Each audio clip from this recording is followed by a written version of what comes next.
Welcome to law experts MP India.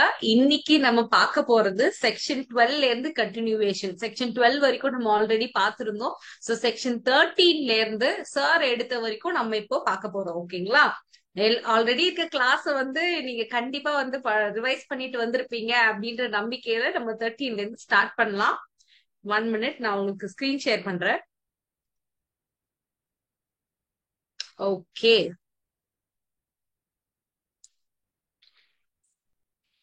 S, we will start now. இப்போ நமக்கு வந்து நிறைய பெரிய பெரிய வீட்ல எல்லாம் என்ன பண்ணுவாங்க அப்படின்னா, நம்ம குழந்தைங்களுக்கு வந்து காசு போகணும் அப்படின்னு நினைப்போம். நம்ம குழந்தைங்களுக்கு வந்து சொத்து போகணும் அப்படின்னு சொல்லி நினைப்போம். இப்ப எங்க பாட்டி யார் மேல ரொம்ப பாசம் வச்சிருப்பாங்கன்னா, பேத்தி மேல பாசம் வச்சிருப்பாங்க. நம்ம அம்மா அப்பா விட நம்ம பாட்டி தாத்தா அதிகமா வச்சிருப்பாங்க. சோ அந்த மாதிரி என்ன பண்ணுவாங்கன்னா, பிறக்காத பேரனுக்கோ பிறக்காத குழந்தைங்களுக்கோ எழுதி கொடுக்கணும்ன்ற ஆசை நிறைய வீட்டுல இருக்கும். அந்த மாதிரி இன்னுமே இந்த பூமியில பிறக்காத குழந்தைங்க மேல பாசம் வச்சு நம்ம சொத்து எழுதி வைக்கலாமா அப்படின்னு கேட்டா, அதுக்கு 2 ரூல்ஸ் இருக்கு. அதுதான் செக்ஷன் 13 அண்ட் செக்ஷன் 14 சொல்லுது. அதை நம்ம பார்க்க போறோம். இந்த கான்செப்ட், இந்த செக்ஷன் 13 அண்ட் 14 ரொம்ப ரொம்ப முக்கியம். எல்லாரும் கான்சென்ட்ரேட் பண்ணுங்க, அப்பதான் புரியும். இதே நம்ம காலேஜ்ல படிச்சிருப்போம், லைட் புரியுற மாதிரி இருக்கும், புரியாத மாதிரி ஒரு ஏரியாவா இருக்கும். ஆனா இது இம்பார்ட்டன்ட்னால நீங்க படிச்சுக்கிறது நல்லது. ஓகேங்களா? செக்ஷன் 13 என்ன சொல்லுதுன்னா, transfer for the benefit of unborn.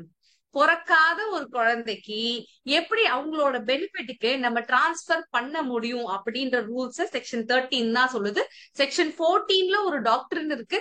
அது ரெண்டுத்தையும் சேர்த்துதான் நம்ம படிக்கணும். சரிங்களா? இப்ப வந்து அன்பார்ன்னா யாரு அப்படின்றது ஃபர்ஸ்ட் தெரியணும். அன்பார்ன்னா யாரு? எனக்கு இத சொல்லுங்க, ஏன்னா எனக்கு இந்த கன்ஃபியூஷன் வந்துச்சு, உங்களுக்கும் வரும். அன்பார்ன்னா யாரு? Child in mother's womb. Child in mother's womb. ஏன்னா அவங்க பிறக்கவே இல்லை, வயித்துல இருக்காங்க அப்படின்னு சொல்றீங்க. வேற யாராவது சொல்லுங்க, அன்பார்ன்னா யாரு? Not a living person. Not a living person. Okay, இப்ப எனக்கு எனக்கு ஒரு டவுட், நீங்க கிளாரிஃபை பண்ணி வைங்க. இங்க குழந்தை வயிற்றுல இருந்தா, அதாவது ஊம்ல இருந்தா அன்பானா, இல்ல ஊம்லே இல்ல அப்படி ஒரு குழந்தையே இல்ல, இனிமேல் தான் வரப்போகுதான் தெரியல, எனக்கு இன்னும் கல்யாணமே ஆகல, எங்க அம்மா அப்பா என்னோட பிள்ளைக்கு எழுதி வைக்கணும்னு நினைக்கிறாங்க, அது அன்பான்? Womb இருந்தாதான் அன்பார்ன் மேம். நம்ம நினைப்போம், அப்படி கிடையாது. அன்பான்னா பிறக்கவே இல்லாத ஒரு குழந்தை, வயிற்றுல இருக்கணும்னு அவசியம் கிடையாது. யாரு என்ன சொல்றது, புள்ள பிறக்குமா பிறக்காதானே தெரியாது, நம்ம பையனுக்கு கல்யாணம் ஆகுமா ஆகாதானே தெரியாது. சோ அந்த சமயத்துல அந்த குழந்தை வயிற்றுல இல்லாமே நம்ம எழுதி வைக்கணும்னு நினைக்கிறோம் பாருங்க, அவங்கதான் அன்பான்னு. ஒரு நிமிஷம் வெயிட் பண்ணுங்க, அப்படியே அந்த புக்கை நான் எடுத்துட்டு வரேன், உங்களுக்கு காமிச்சா நீங்களும் அந்த புக்கு வாங்கிக்குவீங்க இல்லையா, அதுக்காக ஒரு நிமிஷம்.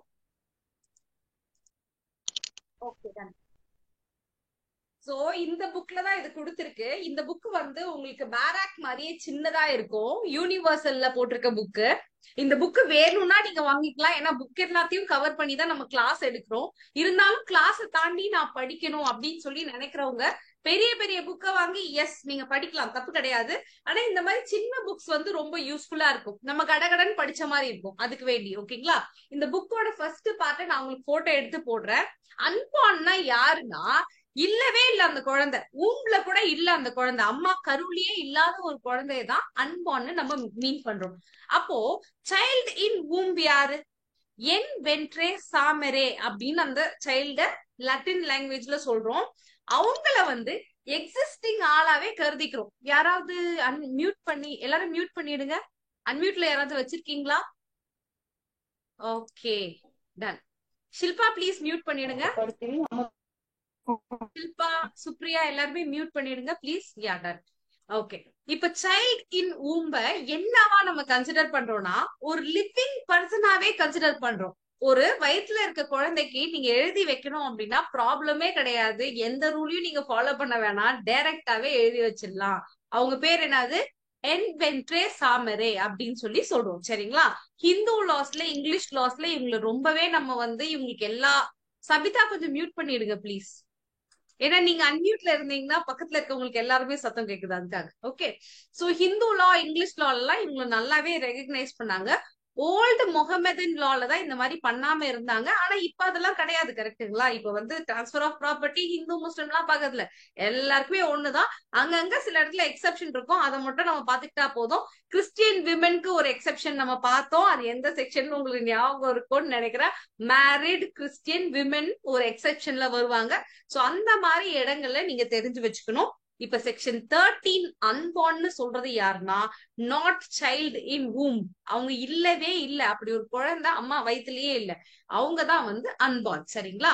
இதோட சேர்த்து section 9 of the trust act நீங்க பாத்துக்கணும். அது உங்களுக்கு ஹோம்ஒர்க் என்ன சொல்லுதுன்னு நீங்க பாத்துட்டு வந்து அடுத்த கிளாஸ்ல சொல்லணும். சோ பேசிக்கா ஒரு டிரான்ஸ்பர் ஆஃப் ப்ராப்பர்ட்டி இன்டர் விவோஸ்குள்ளதான் பண்ண முடியும் அப்படிங்கறது எந்த செக்ஷன் சொல்லுது? செக்ஷன் 5 சொல்லுது. இன்டர் விவோஸ்னா என்னது? Living person. ஒரு லிவிங் பர்சன்ல இருந்து இன்னொரு லிவிங் பர்சனுக்கு தான் கொண்டு போக முடியும் நீங்க ப்ராப்பர்ட்டிய. அப்போ மதரோட ஊம்ல ஒரு சைல்டு இருந்தா அது லிவிங் பர்சனாவே கன்சிடர் பண்ணிடுறாங்க. அப்படி கூட இல்லாத, ஃபார்மே ஆகாத ஒரு சைல்டுக்கு நீங்க டிரான்ஸ்பர் பண்ணணும் அப்படின்னு நினைச்சாதான் இந்த 13 and 14ல இருக்க ரூல்ஸ நீங்க ஃபாலோ பண்ணணும். சோ அப்படி என்னடா ரூல்ஸ் சொல்றாங்க அப்படின்னு பாத்தீங்கன்னா, first rule, cannot be transferred directly. இப்போ ஏன்னு ஒரு பர்சன் இருக்காரு, அவர் அன்பார்ன் சைல்டு பின்னு ஒருத்தவங்க இருக்காங்க. அவங்களுக்கு டைரக்டா எழுதி வச்சா சரியான்னு கேட்டீங்கன்னா, அப்படி டைரக்டா எழுதி வைக்க முடியாது. அப்ப நான் என்ன பண்ணணும் அப்படின்னு பாத்தீங்கன்னா, ஏ வந்து பிக்கு எழுதி வைப்பாரு. என்னன்னு சொல்லி எழுதி வைப்பாருன்னா, பியோட லைஃபுக்கு, இல்லனா அன்பார்ன் சைல்டு புது சைல்டு வர வரைக்கும் இந்த பி வந்து அனுபவிச்சுக்கலாம், அதுக்கப்புறம் இந்த அன்பார்ன் சைல்டுக்கு போயிடும் அப்படின்னு எழுதி வைக்கலாம். சோ டைரக்ட் போய் பேச முடியாது, யார் மூலியமாவது பேசலாம் அப்படின்னு சில சிச்சுவேஷன்ஸ் இருக்கும் பாத்தீங்களா? அந்த மாதிரிதான் இந்த சிச்சுவேஷனும். ஒரு அன்பார்ன் சைல்டுக்கு டைரக்டா டிரான்ஸ்பர் பண்ண முடியுமா? நோ, பண்ண முடியாது. ஓகேங்களா? அதுதான் ஃபர்ஸ்ட் ரூல். நெக்ஸ்ட், இந்த என்டையர் அதாவது என்டையர் இன்ட்ரெஸ்ட் வந்து டிரான்ஸ்பர் ஆகணும், அப்சல்யூட் டிரான்ஸ்பரா இருக்கணும் அப்படின்னு சொல்லி சொல்லுவாங்க. இது கேட்கறதுக்கு ஒரு மாதிரி இருக்கும். அதுதான் ஒரு எக்ஸாம்பிள் வச்சிருக்கேன். என்னன்னா, ஏல இருந்து பிக்கு டிரான்ஸ்பர் பண்றாங்க. என்ன சொல்றாங்கன்னா, பியோட லைஃப் டைம் வரைக்கும் ஜாலியா அந்த ப்ராப்பர்ட்டியை என்ஜாய் பண்ணிக்கலாம். அதுக்கப்புறம் சீனு ஒரு அன்பான் இருப்பாங்க, அவங்க லைஃப் வரைக்கும் என்ஜாய் பண்ணிக்கலாம். அதுக்கப்புறம் டீனு ஒரு அன்பானுக்கு சொத்து போகும் அப்படின்னு நீங்க எழுதி வைக்க கூடாது. அன்பானுக்கு நீங்க டிரான்ஸ்பர் பண்றீங்கன்னா அப்சல்யூட்டா டிரான்ஸ்பர் பண்ணணும். சோ லைஃப் எஸ்டேட்ன்றது உயிரோட இருக்கிறவனுக்கு நீங்க வந்து கொடுத்துக்கலாம். ஆனா ஒரு அன்பானுக்கு நீ கொடுக்கும் போது அவன் பேர்ல லைஃப் எஸ்டேட் எல்லாம் கிரியேட் பண்ணக்கூடாது, குடுக்கற சொத்தை மொத்தமா கொடுத்துடணும் அப்படின்னு சொல்லி சொல்றாங்க. சோ அந்த ரூல் படி பாத்தீங்கன்னா இந்த டிரான்சாக்சன் வந்து வாய்டு. அப்ப எப்படி இருக்கணும்? ஏ வந்து பிக்கு லைஃப் டைம் கொடுத்துட்டு லைஃப் டைம்க்கு இந்த ப்ராப்பர்ட்டியை என்ஜாய் பண்ணிக்கலாம் அப்படின்னு சொல்லிட்டு அன்பானுக்கு அப்சல்யூட்டா இந்த ப்ராப்பர்ட்டி போயிடணும். சரிங்களா? ஏன்னா இந்த தாத்தா பாட்டி எல்லாம் பேத்திக்கு அப்புறம் பேத்தி, பேத்திக்கு அப்புறம் பேத்தி அப்படிலாம் எழுதி வைக்க முடியாது. ஒரு பேத்திக்கு நீ எழுதி வச்சியா மொத்தமா போயிடணும். சரிங்களா? சோ ஃபர்ஸ்ட் ரூல் என்னன்னா, டைரக்டா டிரான்ஸ்பர் பண்ண முடியாது. அதுதான் ஃபர்ஸ்ட் ரூல். நெக்ஸ்ட் வந்து என்டையர் ப்ராப்பர்ட்டிய நீங்க வந்து கொடுத்துடணும். என்டையர் இன்ட்ரெஸ்ட், ப்ரையர் இன்ட்ரெஸ்ட கொடுத்துடணும். ஓகேங்களா? அதுக்கப்புறம் till unborn comes into existence, அதாவது அந்த குழந்தை வரது வரைக்கும் இன்னொருத்தர் நடுவுல ஒரு போஸ்ட்மேன் சொல்லுவாங்க பாத்தீங்களா? அந்த மாதிரி அந்த குழந்தை வர்றது வரைக்கும் இவங்க நடுவுல ஒரு ப்ரையர் இன்ட்ரெஸ்ட், அதாவது லைஃப் இன்ட்ரெஸ்ட் கிரியேட் பண்ணணும் அப்படின்னு சொல்லியிருக்காங்க. நெக்ஸ்ட் வந்து ஒரு மெஜாரிட்டிக்கு மேல, மெஜாரிட்டினா என்னன்னா சைல்டோட ஏஜ் மெஜாரிட்டி. எப்போ ஒரு சைல்ட மேஜர்னு சொல்லுவோம், எப்ப மைனர்னு சொல்லுவோம்? below 18 years minor. below 18 years minor, 18 and upwards வந்து மேஜர்னு சொல்லுவோம். இது எந்த செக்ஷன்ல இருக்கு, எந்த லா இத பத்தி பேசுது? மேம் கான்ட்ராக்ட் லா சொல்லுங்க. கான்ட்ராக்ட் லா மெஜாரிட்டியை பத்தி பேசுதா? 18 இயர்ஸ் ஐபிசி. ஐபிசிங்களா? Indian Majority Act, ma'am. Indian Majority Act. கலக்கிட்டீங்க. எந்த செக்ஷன் ஞாபகம் இருக்கா? கொஞ்சம் லைட்டா அப்படியே. Section 3. No, ma'am. Yes, section 3 of the Indian Majority Act. ஓகேங்களா, அதுலதான் வந்து இந்த 18 இயர்ஸ் கதையெல்லாம் சொல்லியிருக்காங்க. சோ இப்ப வந்து நான் என்ன பண்றேன், நான் ஒரு லைஃப் எஸ்டேட் கிரியேட் பண்றேன், மயூரிக்கு லைஃப் எஸ்டேட் கிரியேட் பண்றேன், மயூரியோட குழந்தைக்கு டிரான்ஸ்பர் பண்ணுறதுக்கு வேண்டி நான் அந்த மாதிரி சொல்றேன். ஓகேங்களா, அவங்க குழந்தை வந்து ஒரு அன்பார்ன். இப்ப நான் என்ன எழுதி வைக்கிறேன் அப்படின்னா, டிரான்ஸ்பர்ல பாப்பாக்கு வந்து ஒரு 25 வயசு ஆன பிறகுதான் வந்து அந்த ப்ராப்பர்ட்டி போகும்னு எழுதி வைக்கிறேன். இது கரெக்டா அப்படின்னு கேட்டீங்கன்னா தப்பு. ஏன்னா நான் எவ்வளவு தூரம் போஸ்ட்போன் பண்ண அதாவது இந்த ப்ராப்பர்ட்டி அந்த பாப்பாக்கு வராம எவ்வளவு நாள் நான் வந்து போஸ்ட்போன் பண்ண முடியும்னா, அவங்க மெஜாரிட்டி வரைக்கும் தான் போஸ்ட்போன் பண்ண முடியும். 25 வயசு, 30 வயசு, 35 வயசுன்னு போயிட்டு இருக்க முடியாது. சோ மேக்சிமம் நான் எவ்வளவு சொல்ல முடியும், 18 இயர்ஸ் பாப்பாக்கு ஆன பிறகு அந்த ப்ராப்பர்ட்டி பாப்பாக்கு போயிடும். ஓகேங்களா, அதுதான் final rule. Only at the age of 25 இயர்ஸ்ன்னு சொன்னா அது நாட் வேலிட். அது நாட் வேலிட்னால எப்ப ப்ராப்பர்ட்டி அவங்களுக்கு போகும், 18 இயர்ஸ் அட்டென்ட் பண்ண உடனே போயிடும், நம்ம பேச்செல்லாம் கேட்காது. ஓகேங்களா, இதுதான் 3 விஷயம். ஃபர்ஸ்ட் என்னது, டைரக்டா டிரான்ஸ்பர் பண்ண முடியுமா அன்பார்ன்ட் ப்ராப்பர்ட்டிய? No, ma'am. No, ma'am. ஓகேங்களா, அதுக்கப்புறம் என்டையர் இன்ட்ரெஸ்ட், அப்சல்யூட் இன்ட்ரெஸ்ட் கொடுக்கலாமா இல்ல லிமிடெட் இன்ட்ரெஸ்ட் கொடுக்கணுமா? Absolute, ma'am. Absolute interest. அதுக்கப்புறம் பியாண்ட் மெஜாரிட்டி போஸ்ட்போன் பண்ண முடியுமா? No, ma'am. No, பண்ண ma'am. முடியும். No. Simple as that. இதை ஞாபகம் வச்சுக்கோங்க. சரிங்களா, இதுக்கான கேஸ் லா என்னன்னா தகூர் வர்சஸ் தகூர். சோ இந்த கேஸ் லாவோட ஃபேக்ட்ஸ் அதெல்லாம் நீங்க ஞாபகம் வச்சுக்க வேண்டாம். இந்த மாதிரி தகூர் வர்சஸ் தகூர் எது சம்பந்தப்பட்டதுன்னா நீங்க செக்ஷன் 13, 14 சம்பந்தப்பட்டது அப்படின்னு சொல்றதுக்கு உங்களுக்கு தெரியணும், அது போதும். ஓகேங்களா, சோ அன்பானுக்கு ஃபேவரா நீங்க ஏலியனேஷன் டைரக்டா பண்ண முடியாது அப்படின்றதான் இந்த கேஸ்ல சுத்தி சுத்தி சொல்லியிருப்பாங்க. இதுல ஒரு எக்ஸப்ஷன் என்னன்னு பாத்தீங்கன்னா, முஸ்லிம் லால வஃப் ப்ராப்பர்ட்டி. வஃப் ப்ராப்பர்ட்டி வந்து உங்களுக்கு எப்படி வேணாலும் டிரான்ஸ்பர் பண்ணலாம். ஏன்னா அவங்க வந்து அவங்களோட பர்சனல் டெவலப்மெண்ட்டுக்காக ஒரு வஃப் போர்டு எல்லாம் வைக்கிறாங்க இல்லையா. சோ இந்த மாதிரி கண்டிஷன்ஸ் எல்லாம் அதுக்கு அப்ளை ஆகாது அப்படின்னு சொல்லி பேசி இருந்திருப்பாங்க. இதுல ஒரு ஜஸ்ட் ஒரு ஐடியா இருந்தா போதும் உங்களுக்கு. சோ செக்ஷன் 14 போயிடலாமா? செக்ஷன் 13ல ஏதாவது டவுட் இருக்கா? 13 புரிஞ்சுதுங்களா? Yes, ma'am. ஓகே, ட்ரான்ஸ்ஃபர் பண்ண முடியாதா, முடியுமா மேம்? வக்ஃப் ப்ராப்பர்ட்டி, என்னப்பா? வக்ஃப் ப்ராப்பர்ட்டி வந்து ட்ரான்ஸ்ஃபர் பண்ண முடியுமா முடியாதுன்றீங்களா? முடியும், வக்ஃப் ப்ராப்பர்ட்டி எப்படி வேணாலும் பண்ணலாம் அப்படிங்கிறாங்க. சரிங்களா, முகமதின் லா அது என்ன சொல்லுதோ அதுக்கு ஏத்த மாதிரி அவங்க பர்சனல் லாஸ்க்கு ஏத்த மாதிரி பண்ணலாம் அப்படின்னு சொல்றாங்க. ஓகே, சரிங்களா, ஓகேப்பா. Okay, section 14. செக்ஷன் 14 வந்து ரூல் அகேன்ஸ்ட் பெர்பெச்சுவிட்டி. பெர்பெச்சுவிட்டினா என்ன மீனிங் தமிழ்ல? டிரான்ஸ்லேஷன் வேர்ட் சொல்ல வேணாம், ஜஸ்ட் மீனிங்.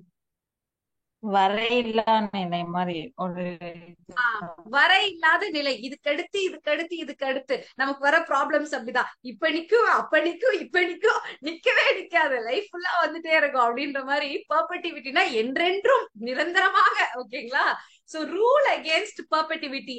ஒரே ஒரு நிமிஷம் அப்படியே வெயிட் பண்ணுங்க சார். சார் கிளாஸ்ல இருக்கேன் sir. Okay, okay done. Rule against perpetuity அப்படின்னா காலங்காலமா உன் சொத்தை நீ டை டவுன் பண்ண முடியாது. இது என்னடா காலங்காலமா சொத்தை டை டவுன் பண்றதுன்னா, இப்ப நான் தான் வந்து டாடா பிர்லா அளவுக்கு பயங்கரமா சம்பாரிச்சு வச்சிருக்கேன்னு வச்சுக்கோங்க. ஏன் சொத்து வேற யாருக்காவது போறதை விரும்புவேனா? அந்த மாதிரி விரும்ப மாட்டேன். என்ன சொல்லுவேன் என் பிள்ளைகிட்ட, நீ விக்க கூடாது, உனக்கு அடுத்து சொத்து என் பேரனுக்கு போகணும், என் பேரனுக்கு அடுத்து அவன் பேரனுக்கு போகணும், அவன் பேரனுக்கு அடுத்து என் தலைமுறைக்கே போகணும். இப்ப இந்த சொத்துனால ஏதாவது பிரயோஜனம் இருக்கா? அவங்க விற்கவும் முடியாது, அவங்க இஷ்டத்துக்கு எதுவும் பண்ணிக்கவும் முடியாது. சோ யாருமே விற்க கூடாது, காலம் காலமா பரம்பரையா நீங்க அனுபவிச்சுட்டே வரலாம் அப்படின்னு நான் எழுதி வைக்க முடியுமான்னு கேட்டா வைக்க முடியாது. அதுதான் இந்த செக்ஷன் 14 சொல்லுது, ரூல் அகேன்ஸ்ட் பெர்பெச்சுவிட்டி. இந்த மாதிரி நான் காலம் காலமா எனக்கு அடுத்து என் பிள்ளை, என் பிள்ளைக்கு அடுத்து என் பேரன், என் பேரனுக்கு அடுத்து அவன் பேரன் அப்படின்னு tying down of property for eternity. இட்டர்னிட்டினா என்றென்றும் ஒரு ப்ராப்பர்ட்டியை டை டவுன் பண்ண முடியுமான்னு கேட்டா பண்ண முடியாது. ஓகேங்களா, இதுக்கு 2 பேர் சொல்லுவாங்க. எதுக்கு விதவிதமான பேர்லாம் நம்ம படிச்சுக்கணும் அப்படின்னா, நம்ம ரூல் அகேன்ஸ்ட் பெர்பெச்சுவிட்டின்னு படிச்சு போவோம், அவன் வேற ஒரு பேரை வச்சு கொஸ்டின் கேட்டுருவான், கடைசியில இதானா கான்செப்ட் அப்படின்னு நம்ம தப்பா எழுதிடுவோம். அதுக்காக தான். ஓகேங்களா, ஓல்ட் ரூல் அகேன்ஸ்ட் பெர்பெச்சுவிட்டி அப்படின்னு சொல்லி சொல்லுவாங்க. இல்லனா ரூல் அகேன்ஸ்ட் டபுள் பாசிபிலிட்டின்னு சொல்லுவாங்க. ஏன் ரூல் அகேன்ஸ்ட் டபுள் பாசிபிலிட்டி அப்படின்றத நம்ம பார்ப்போம். அதுக்கு ஒரு கேஸ் லா இருக்கு. ஏன்னா விட்பி வர்சஸ் மிச்சல். இந்த கேஸ்ல என்ன நடக்கும் அப்படின்னு பாத்தீங்கன்னா, ஏன்னு ஒருத்தர் இருப்பாரு, ஓகேங்களா, பின்னு அவரோட புள்ள இருப்பாரு. ஆனா அவரோட புள்ள பேச்சுலர், இன்னும் கல்யாணமே ஆகல.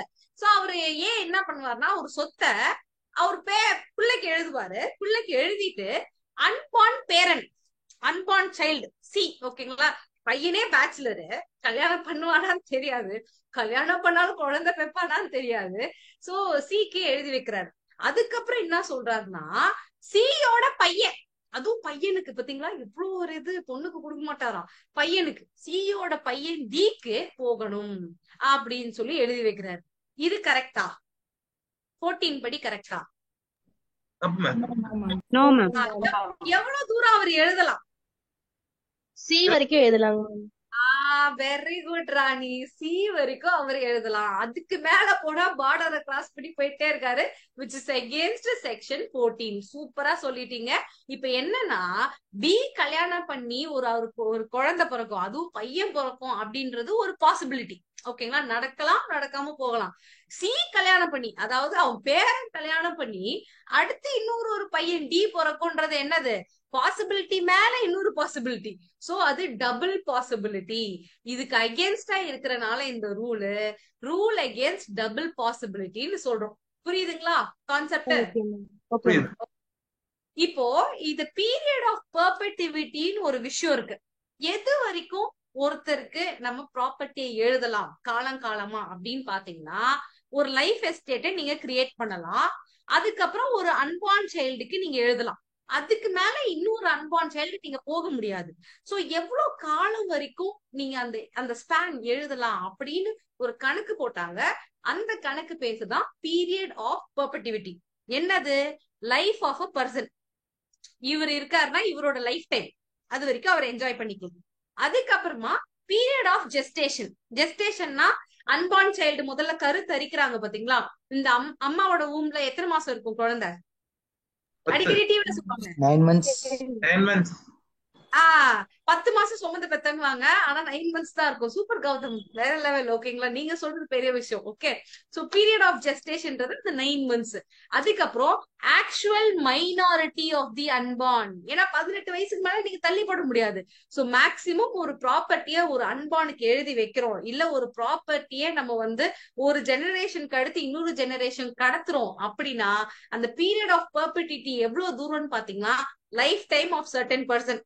அதுக்கப்புறம் பீரியட் ஆஃப் ஜெஸ்டேஷன், அதுக்கப்புறம் மைனாரிட்டி, அந்த 18 வருஷம். இதுக்கு மேல நீங்க கடத்த முடியுமா ப்ராப்பர்ட்டிய? No ma'am. முடியாது. அதுதான் இந்த பீரியட் ஆஃப் பெர்பெட்டிவிட்டி. சரிங்களா, இத பாத்துக்கோங்க. எப்பயுமே நமக்கு ஒரு விதி இருந்தா அங்க என்ன இருக்கும், விதி விலக்கு இருக்கும். இதுக்கும் ஒரு விதி விலக்கு இருக்கு.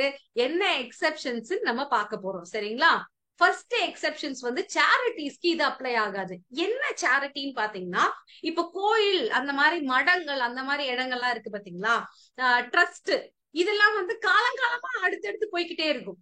சோ அந்த ட்ரஸ்ட்ல ஒரு ஜெனரேஷன்ல எனக்கு தெரிஞ்சு ட்ரஸ்ட் சிலதெல்லாம் 60-70 வருஷம் ட்ரஸ்ட், ஏன் அதுக்கு மேல ட்ரஸ்ட் எல்லாம் இருக்கு. அதெல்லாம் உங்களுக்கு எப்படி சொல்றது, இந்த ஜெனரேஷனுக்கு அப்புறம் ஸ்டாப் பண்ண முடியுமா? ஸ்டாப் பண்ண முடியாது. சோ இந்த ரூல் ஒரு பப்ளிக் பெனிஃபிட்காக, சேரிட்டிஸ்க்காக ஒரு ப்ராப்பர்ட்டியை ட்ரஸ்டுக்கு டிரான்ஸ்பர் பண்றாங்க, இல்ல ஏதோ ஒண்ணுக்கு டிரான்ஸ்பர் பண்றாங்க, டீசன்ட் ஃபார் பப்ளிக் பெனிஃபிட் அப்படின்னா, அது பெர்பெச்சுவிட்டிக்கு இதுக்கு அடுத்து இவங்களுக்கு தான் இருக்கும் அப்படின்னு சொல்லி எழுதி வைக்கலாம். இந்த நேம் ஆஃப் ரிலிஜன் அவங்க டிரான்ஸ்பர் பண்ணலாம். ஒரு நாலேஜ்க்காக, இந்த ராமகிருஷ்ணா மடம் எல்லாம் இருக்கு பாத்தீங்களா, ஸ்கூல்ஸ் எல்லாம் இருக்கும். சோ அதுக்கான ப்ராப்பர்ட்டியா இருக்கலாம், காமர்ஸ்க்காகவும் இருக்கலாம், பெனிஃபிஷியல் ஃபார் த மேன்கைண்ட், நல்லதுக்காக எழுதி கொடுக்கும் போது இந்த ரூல்லாம் நடுவுல வராது. அதே மாதிரி அக்யூமுலேஷன் ஆஃப் வெல்த் ஃப்ரம் ப்ராப்பர்ட்டின்னு சொல்லுவாங்க. என்னன்னா, இதுதான் என்னோட ப்ராப்பர்ட்டின்னு வச்சுக்கோங்க, இத நான் ராணிக்கு எழுதி தரேன். என்ன கண்டிஷனோட எழுதி தரேன்னா, இந்த ப்ராப்பர்ட்டியே நீ வச்சுக்கலாம், இதுல இருக்க இங்க பாருங்க எத்தனை வீடு இருக்கு, ராணி எல்லா வீட்டையும் வாடகை விட்டுடலாம். சோ வாடகை விட்டு இதுல இருந்து வர காசுல ஒரு 2% நீ இந்த ப்ராப்பர்ட்டி மேல நான் ஒரு டெப்த் வச்சிருக்கேன், எனக்கு ஒரு கடன் வச்சிருக்கேன், நீங்க இந்த ப்ராப்பர்ட்டியை வாங்கிக்கலாம், ஆனா இதுல இருந்து வர ரெண்ட்ல இருக்கிற 2% என் டெப்த்துக்கு நீங்க அடைக்க யூஸ் பண்ணணும் அப்படின்னு சொல்லி owner of the property transfer பண்ணலாமானா பண்ணலாம். அதுக்கு பேரு தான் அக்யூமுலேஷன் ஆஃப் வெல்த். அக்யூமுலேஷன்னா என்னது? நம்ம படிக்காம போர்ஷன்ஸ் சேர்த்து வச்சுட்டே போவோமே. அக்யூமுலேஷன்னா சேர்த்து சொத்து வைக்கிறது. குவிப்பு அந்த மாதிரி தானே மேம் சொல்லுவாங்க. சொத்து குவிப்புன்றது ஓகேதான், ஆனா வந்து அக்யூமுலேஷனோட மீனிங் சேர்த்து வைக்கிறது, அவ்வளவுதான். சரிங்களா? இங்கிலீஷ் மீனிங், இங்கிலீஷ்ல தமிழ் மீனிங் உங்களுக்கு சேர்த்து வைக்கிறது, அவ்வளவுதான். இந்த இந்த ப்ராப்பர்ட்டில இருந்து இருக்க காசு ஒரு பெர்சன்டேஜ் நீ சேர்த்து வைக்கணும். அப்படி சேர்த்து வச்சு ஏதாவது ஒரு பர்பஸ்க்கு, நான் சொல்ற பர்பஸ்க்கு நீ கொடுக்கணும் அப்படின்னு சொல்றதுதான் அக்யூமுலேஷன் ஆஃப் வெல்த். அது பண்ணலாமா பரம்பரை பரம்பரையா அப்படின்னு கேட்டீங்கன்னா பண்ணலாம். அதுக்குதான் செக்ஷன் 17 இருக்கு. சோ 18 வந்து சேரிட்டி, நம்ம கீழே படிப்போம். இந்த மாதிரி செக்ஷன் 14க்கு 2 எக்ஸெப்ஷன் இருக்கு. ஒன்னு சேரிட்டி, இன்னொன்னு என்னது? Accumulation of wealth. என்னன்றத கீழே பார்க்கும்போது உங்களுக்கு இன்னும் நல்லா புரியும். சரிங்களா? சோ செக்ஷன் 14 புரிஞ்சுதா? Yes rule ma'am. Against double possibility எல்லாம் புரிஞ்சுது. அப்ப மேம் இப்ப Okay. வந்து ஒரு ப்ராப்பர்ட்டின்றது பையன் பேர வரைக்கும் எழுத முடியும், அதுக்கு மேல எழுத முடியாது. எத்தனை இயர்ஸ்? பையன் பேர வரைக்கும் எழுதலாம், அதுதான். அதுக்கு மேல நீங்க போக கூடாது. சரிங்களா? ஓகே. அனந்த் ஜி வந்து நல்லா கேட்டு வச்சுக்கிறாரு, எழுதி தர போறீங்களா? ஐயோ மேம் ஓகே, சொல்லுங்க. மேம் மேம் இப்போ சேரிட்டில எஜுகேஷன் அந்த நாலேஜ் அந்த காலேஜுக்கு இப்போ எழுதி வச்சுட்டாங்க, இப்போ ஸ்கூல் வந்து அவங்களுக்கு ஒரு சன்னுக்கு எழுதி வச்சுட்டாங்கன்னா அது எக்ஸெப்ஷன்ல வருமா? எங்க நீங்க the purpose of educationங்க, பப்ளிக் பெனிஃபிட்காக. அது வந்து காசு இல்லாம இருக்கிற ஸ்கூலா இருக்கணும், இல்ல ஓகே கம்மியா இருக்கிற. புரியுதுங்களா? ஓகே ஓகே ஸ்கூல்ல மேம். நல்லா காசு வருது, 2 லட்சம் 3 லட்சம் பையனுக்கு அப்புறம் பேரன், அது கிடையாது.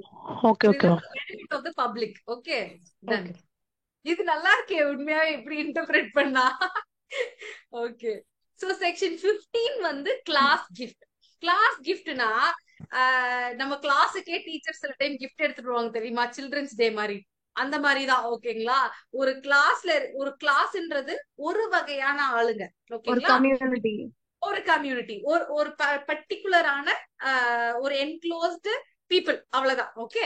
சோ அந்த மாதிரி நமக்கு வந்து சில்ட்ரன்ஸ் டே அன்னைக்கு கிஃப்ட் தராங்கன்னு வச்சுக்கோங்க, சாக்லேட் தருவாங்க யூஸ்வலி. நீங்க லீவ் போட்டா உங்களுக்கு அந்த சாக்லேட் கிடைக்குமா? No ma'am. கிடைக்காது. நம்ம ஃப்ரெண்டு வாங்கி வச்சிருப்பாங்க, ஆனா அவங்களே சாப்பிட்டுருவாங்க. சோ அந்த மாதிரிதான் ஒரு கிளாஸுக்கு கிஃப்ட் மொத்தமா குடுக்குறாங்க. ஆனா யாரோ ஒருத்தருக்கு மட்டும் வந்து செக்ஷன் 14 and 13னால வயலேஷன் வருது. அவங்க அன்பானா இருக்கலாம், அவங்களுக்கு சரியா 13 14ல இருக்கிறது ஃபாலோ பண்ணாம இருக்கலாம். அப்படிப்பட்ட அந்த ஒருத்தரை மட்டும் விட்டுட்டு மத்த எல்லாருக்குமே அந்த கிஃப்ட் அப்ளை ஆகும். அதுதான் very simple. So children's day அன்னைக்கு எல்லாரும் போனவங்களுக்கு எல்லாம் கிடைக்கும், யாரெல்லாம் வரலையோ அவங்களுக்கு கிடைக்காது. சோ யாரெல்லாம் வந்து வைலேஷன் ஆயிடுதோ 13 and 14, அவங்களுக்கு என்ன ஆகும்? அந்த கிளாஸ் கிஃப்ட் போய் சேராது, மத்தவங்களுக்கு எல்லாம் போய் சேர்ந்துரும். புரியுதுங்களா? Yes ma'am. Okay. Section 16. Transfer take effect on the failure of prior interest ma'am also fails. சொல்லுங்க. மேம் அந்த கிஃப்ட் யாரு மேம் பண்ணுவா? லைக் ஏதாவது ஒரு இன்ஸ்டன்ஸ் சொன்னீங்கன்னா it'll be easy. Very simple. இப்ப வந்து நிறைய பேர் வந்து அவங்களோட க்ளோஸ் காஸ்ட் பேஸ்ட்ல ரொம்ப விருப்பமா இருப்பாங்க. கரெக்ட்டுங்களா? எனக்கு தெரிஞ்ச ஒரு பிரதர் ஃபேமிலில என்னன்னா, அவங்க காஸ்ட்ல இருந்து தான் பொண்ணு எடுக்கணும் அப்படின்றதுக்காக இன்னைக்கு அந்த பிரதருக்கு 45 இயர்ஸ் இன்னும் கல்யாணம் ஆகல. சோ அந்த மாதிரி சில பேர் இருந்தாங்கன்னா என்ன பண்ணுவாங்கன்னா, என்னோட காஸ்ட்ல இருக்கிற இந்த ஃபேமிலியில இருக்க ஒரு 15 பேருக்கு போகாது அப்படின்ற மாதிரி எழுதுவாங்க. மைனர் காஸ்ட் இருக்கும். ஓகேங்களா? அந்த மாதிரி எழுதுவாங்க. அதுல இந்த மாதிரி ஆளுகளுக்கு எல்லாம் போகும்னு பாத்தீங்கன்னா, ஒரு விடோ இருப்பாங்க, அவங்களுக்கு வந்து ஊம்ல ஒரு சைல்டு இருக்கும், அவங்களுக்கு போகும். அவங்களோட சைல்டுக்கு போகுமா? போகாது இல்லையா? சோ அந்த மாதிரி யாரெல்லாம் வந்து எஃபெக்ட் ஆகுறாங்களோ 13 14ல அவங்களுக்கு போகாது. மத்தவங்க யாரெல்லாம் இருக்காங்களோ வேலிட் பர்சன் அவங்களுக்கு போயிடும் கிஃப்ட். அததான் சொல்றாங்க. சரிங்களா? Okay okay ma'am. Okay done. இப்ப வந்து transfer to take effect, prior interest செத்து போச்சுன்னா அடுத்த இன்ட்ரெஸ்டும் செத்து போயிடும். Very very simple. என்னன்னா ஏ வந்து பிக்கு லைஃப் டைம் டிரான்ஸ்பர் பண்றாரு. ஓகேங்களா? அதுக்கப்புறம் என்ன பண்றாருன்னா, ஒரு அன்பார்ன் சைல்டு இருக்கு, அதுக்கு என்ன சொல்றாருன்னா இதுக்கும் இந்த அன்பார்ன் சைல்டுக்குமே லைஃப் டைம் போகும் அப்படின்னு சொல்றாரு. அதுக்கப்புறம் என்ன சொல்றாருன்னா டிக்கு ஃபைனலா, டீன்றது இன்னொரு அன்பார்ன் சைல்டு, ஓகேங்களா, அவங்களுக்கு வந்து ஃபைனலா போயிடும் அப்படின்னு சொல்லி சொல்றாரு. இந்த டிரான்சாக்ஷன் கரெக்டா? என்னோட பேரனுக்கு அவனே அன்பானு அவனோட பையனுக்கு போகும் அப்படின்னு சொல்றேன் நான். No ma'am. No no. Ma'am. இப்ப எந்த இடத்துல ப்ராப்ளம் வருது? இந்த லைஃப் இன்ட்ரெஸ்ட் நான் கிரியேட் பண்ணது கரெக்டா தப்பா? Correct ma'am. கரெக்ட். மேம். அன்பானுக்கு நான் லிமிட்டடா கொடுத்திருக்கேன், லைஃப் இன்ட்ரெஸ்ட் கொடுத்திருக்கேன் இங்க. இது கரெக்டா தப்பா? தப்பு மேம். தப்பு. எந்த செக்ஷன் படி தப்பு? செக்ஷன் 13. செக்ஷன் 13 படி தப்பு. மேம். சோ இந்த இடத்துல என்ன ஆகுது? இந்த ப்ரையர் இன்ட்ரெஸ்ட் வந்து இன்வாலிட் ஆயிடுது. அப்ப லாஸ்ட்ல இருக்க இன்ட்ரெஸ்ட் இவர் மட்டும் உயிரோட இருப்பாரா? இவர் என்ன நோ ஆவாரு? மேம். அதுவும் இன்வேலிட் மேம். இதுவுமே வந்து ஃபெயில் ஆயிடும். சோ முன்னாடி இருக்க ப்ரையர் இன்ட்ரெஸ்ட் ஃபெயிலியர் ஆனா சப்சிக்வெண்ட் இன்ட்ரெஸ்டும் ஃபெயில் ஆயிடும் அப்படின்னு சொல்றதா செக்ஷன் 13. சோ இப்படி ஒரு நூல் இருக்கு, நடுவுல ஒரு கட் பண்றீங்க அப்படின்னா என்ன ஆகும்? முன்னாடி இருக்கிறது வரைக்கும் வேலிடா இருக்கும், பின்னாடி இருக்கிறதுலாம் இன்வாலிட் ஆயிடும், ஃபெயில் ஆயிடும். சோ இதுதான் வந்து செக்ஷன் 16. Okay, ton. அதுக்கு அடுத்தது செக்ஷன் 17, டைரக்ஷன் ஃபார் அக்யூமுலேஷன். இது எந்த செக்ஷனுக்கு எக்ஸெப்ஷன்? இப்பதானே பார்த்தோம். Section 14. Section 14. Okay. So direction of accumulation எங்க கொடுத்திருக்காங்க? செக்ஷன் 17. 17. செக்ஷன் 19 மாதிரி அங்க இருக்கு, செக்ஷன் 17 தெரியாம இப்படி போட்டிருக்க. 17. ஓகே. செக்ஷன் 17 என்னன்னா, ஒரு இன்கம் அரைசிங் ஆஃப் தி ப்ராப்பர்ட்டிய நீங்க அக்யூமுலேட் பண்ண சொல்லலாம். யார் அக்யூமுலேட் பண்ண சொல்லலாம்னா, யாருக்கு நீங்க டிரான்ஸ்பர் பண்ணிருக்கீங்களோ அவங்கள பண்ண சொல்லலாம். சோ ஒரு ப்ராப்பர்ட்டிய நான் ராணிக்கு டிரான்ஸ்பர் பண்றேன் அப்படின்னா, டிரான்ஸ்பரர் இங்க யாரு? டிரான்ஸ்பரர் நீங்க தான் மேம். நான் டிரான்ஸ்பரர். அப்ப ராணி யாரு? பெனிஃபிட் அடைறவங்க டிரான்ஸ்பரி. ஓகேங்களா? சோ இந்த டிரான்ஸ்பரி கிட்ட நான் என்ன சொல்லுவேன்? நீங்க இந்த ப்ராப்பர்ட்டிய வச்சுக்கோங்க, ஆனா இதுல இருந்து ஒரு இன்கம் வரும், அந்த இன்கம்ல இத்தனை பெர்சன்டேஜ் நீங்க அக்யூமுலேட் பண்ணுங்க அப்படின்னு சொல்லி சொல்லலாமான்னு கேட்டா சொல்லலாம். அதுதான் செக்ஷன் 17 உங்களுக்கு வழிவகுத்து தருது. அந்த மாதிரி சொல்றது நான் காலம் வரை இல்லாம நீங்க வந்து லைஃப் டைம் ஃபுல்லா பண்ணுங்க அப்படின்னு சொல்லலாமானா சொல்லக்கூடாது. அதுக்கு ஒரு கண்டிஷன் இருக்கு. என்னன்னா, லைஃப் டைம் ஆஃப் தி டிரான்ஸ்பரர், நான் எவ்வளவு நாள் உயிரோட இருக்கணும் அது வரைக்கும் நீ அக்யூமுலேட் பண்ணணும் அந்த வெல்த்த அப்படின்னு சொல்லி சொல்லலாம் நான். சரிங்களா? மேபி என்ன இன்னும் ஒரு 50 வருஷம், ஓகே ரொம்ப ஆசை 80 வயசு வேணாம், ஒரு 40 வருஷம், சோ அந்த மாதிரி என் லைஃப் டைம்குள்ள அக்யூமுலேட் பண்ணலாம் அப்படின்னு சொல்லி நான் சொல்லலாம். ஒரு கண்டிஷன். இல்லனா 18 இயர்ஸ், இங்க 18 years from the date of transfer, அதுக்குள்ள நான் சொல்லலாம். Whichever is early. ஓகேங்களா? சோ 18 இயர்ஸ்க்குள்ள, இப்போ நான் இன்னைக்கு டிரான்ஸ்பர் பண்றேன்னா இதுல இருந்து 18 வருஷம் கணக்கு, 18 வருஷம் வரைக்கும் நான் அக்யூமுலேட் பண்ண சொல்லலாம். இல்ல ஒரு தாத்தா டிரான்ஸ்பர் பண்றாரு, அவருக்கு வயசு 70னா 80 அப்படின்னா அவர் 18 வருஷம் இருப்பாரா? சரி 90 வச்சுவோம், இருக்கிறது கஷ்டம். சரிங்களா? சோ எது விச் எவர் இஸ் earlyயோ அதை நீங்க ஃபாலோ பண்ணிக்கணும். So life time of the transferor இல்லனா 18 years from the date of transfer வரைக்கும் நான் அக்யூமுலேட் பண்ண சொல்லலாம். இதுக்கும் ஒரு எக்ஸெப்ஷன் இருக்கு. அதாவது லைஃப் டைமை தாண்டி 18 வருஷத்தை தாண்டியும் அக்யூமுலேட் பண்ண சொல்லலாம். எப்ப சொல்லலாம்னு பாத்தீங்கன்னா, for preservation and maintenance of the property. இப்ப இந்த ப்ராப்பர்ட்டியை நான் வித்திருக்கேன், இந்த ப்ராப்பர்ட்டிய ராணி பாத்துக்கணும் அப்படின்னா சில காசு செலவு பண்ண வேண்டியது இருக்கும். திடீர்னு பீம்ல ஒரு கிராக் விடும், பேட்ச் ஒர்க் பாத்தீங்களா அந்த படம்? சோ அந்த மாதிரி பேட்ச் ஒர்க் பண்ண வேண்டியது இருந்ததுன்னு வச்சுக்கோங்க. ராணி அவ்வளவுதான் வந்துடுவாங்க அங்கேயிருந்து. என்னையோ அக்குமுலேட்டும் பண்ண சொல்லுவேன், பேட்ச் ஒர்க் பண்ற மாதிரி ஒரு பில்டிங்க வித்து கொடுப்பேன். சோ அந்த மாதிரி பேட்ச் ஒர்க் பண்ற மாதிரி இருக்குன்னு வச்சுக்கோங்க. அது காசு வேணும் இல்லையா? So for preservation and maintenance of the ப்ராப்பர்ட்டிக்கு 18 வருஷம் கதெல்லாம் கிடையாது. எவ்வளவு நாள் ப்ராப்பர்ட்டி இருக்கோ அவ்வளவு நாள் நீ அக்யூமுலேட் பண்ணி காசு செலவு பண்ணிதான் ஆகணும். அது ஒரு எக்ஸெப்ஷன். இன்னொன்னு, பேமெண்ட் ஆஃப் டெப்ட். சோ என் ப்ராப்பர்ட்டி நான் ராணிக்கு எழுதி தரேன், ஆனா எனக்கு இவ்வளவு கடன் இருக்கு, அதனால ராணிக்கு நான் என்ன பண்றேன், பாதி காசுல ப்ராப்பர்ட்டியை தரேன்னு வச்சுக்கோங்க. அப்ப ராணிக்கிட்ட என்ன சொல்வேன், நீங்க கடன்காரன் வந்து கேட்பாரு, 2% காசை எடுத்து வச்சு கொடுத்துருங்க. இதுக்கு 18 வருஷம் கணக்கு கிடையாது. அதே மாதிரி நான் ஒரு பையன்னு வச்சுக்கோங்க, எனக்கு வந்து குழந்தைங்கலாம் இருக்கு, எனக்கு ஒய்ஃப் எல்லாம் இருக்காங்க. சோ என் மேல ஒரு டிபெண்டன்ஸ் இருக்காங்கன்னு வச்சுக்கோங்க. அவங்களுக்காக நான் ஏதாவது ஒரு காசு இதுல இருந்து கொடுக்க சொல்றேன் அப்படின்னா அதையும் கொடுக்க சொல்லலாம். For children and other dependence, பையனா இருக்க தேவையில்ல, பொண்ணுக்கு கூட டிபெண்டன்ஸ் இருப்பாங்க. சோ அந்த மாதிரி யாருக்கு வேணாலும் என்னோட டிபெண்டன்ஸ்க்கு சில்ட்ரனுக்கு இந்த மாதிரி அக்யூமுலேட் பண்ணி காசு கொடுக்க சொல்லலாம். சோ செக்ஷன் 17 எதை பத்தி பேசுது?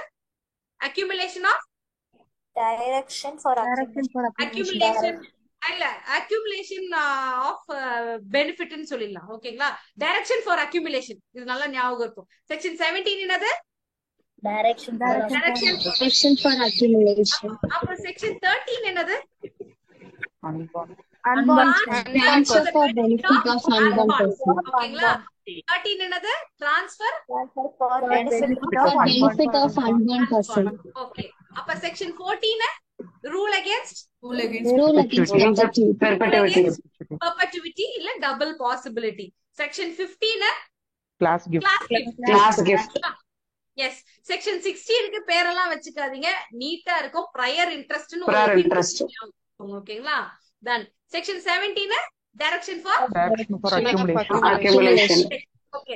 அக்யூமுலேஷன் எவ்வளவு நாள் வரைக்கும் பண்ணலாம்? ஜெனரலா எவ்வளவு நாள் வரைக்கும் பண்ண சொல்லணும்? Lifetime of transfer. For transfer. 18 years from date 18 of years transfer. from date of transfer. Transfer. ஓகேங்களா? அதுக்கு எக்ஸெப்ஷன் என்னது? ஃபர்ஸ்ட் வந்து பேமெண்ட் ஆஃப் டெப்த் of transferor. Transfer. maintenance. Payment of டெப்த் of transferor first exception. Next வந்து preservation of property. ஓகேங்களா? இல்லனா maintenance of ப்ராப்பர்ட்டின்னு சொல்லலாம். Third for children. ஓகே, புரிஞ்சுதுங்களா? 17 Okay. இப்ப 18 போலாம். 18 என்னதா? Transfer in perpetuity for benefit of public. சொன்னேன் இல்லையா? நீங்க வந்து அது எஜுகேஷன் போட்ட உடனே அது எஜுகேஷன் இன்ஸ்டிடியூஷனா இருக்கணும்னு அவசியம் கிடையாது. என் வீட கூட நான் எழுதி வைக்கலாம். ஆனா யாருக்கு எழுதி வைக்கணும்? For the benefit of the public. என் வீட வந்து இப்போ யாரோ ஒருத்தரோட அரசியல்வாதியோட வீட வந்து மியூசியமா ஆக்கிட்டாங்களே, நிறைய பேர் ஆக்கிட்டாங்க. ஒருத்தர் யாராவது சொல்ல முடியும்? பாரதியாரோட வீடு மேம், எட்டயபுரம்ல. நல்ல நல்ல ஒரு ஆளோட சொன்னீங்க, சூப்பர். சோ அந்த மாதிரி பப்ளிக்கா உண்டி அது வந்து பெர்பச்சுவலா இருக்கலாம். ஓகேங்களா? அது வந்து ஹிட் ஆகாது. எந்தெந்த செக்ஷனை ஹிட் ஆகாது?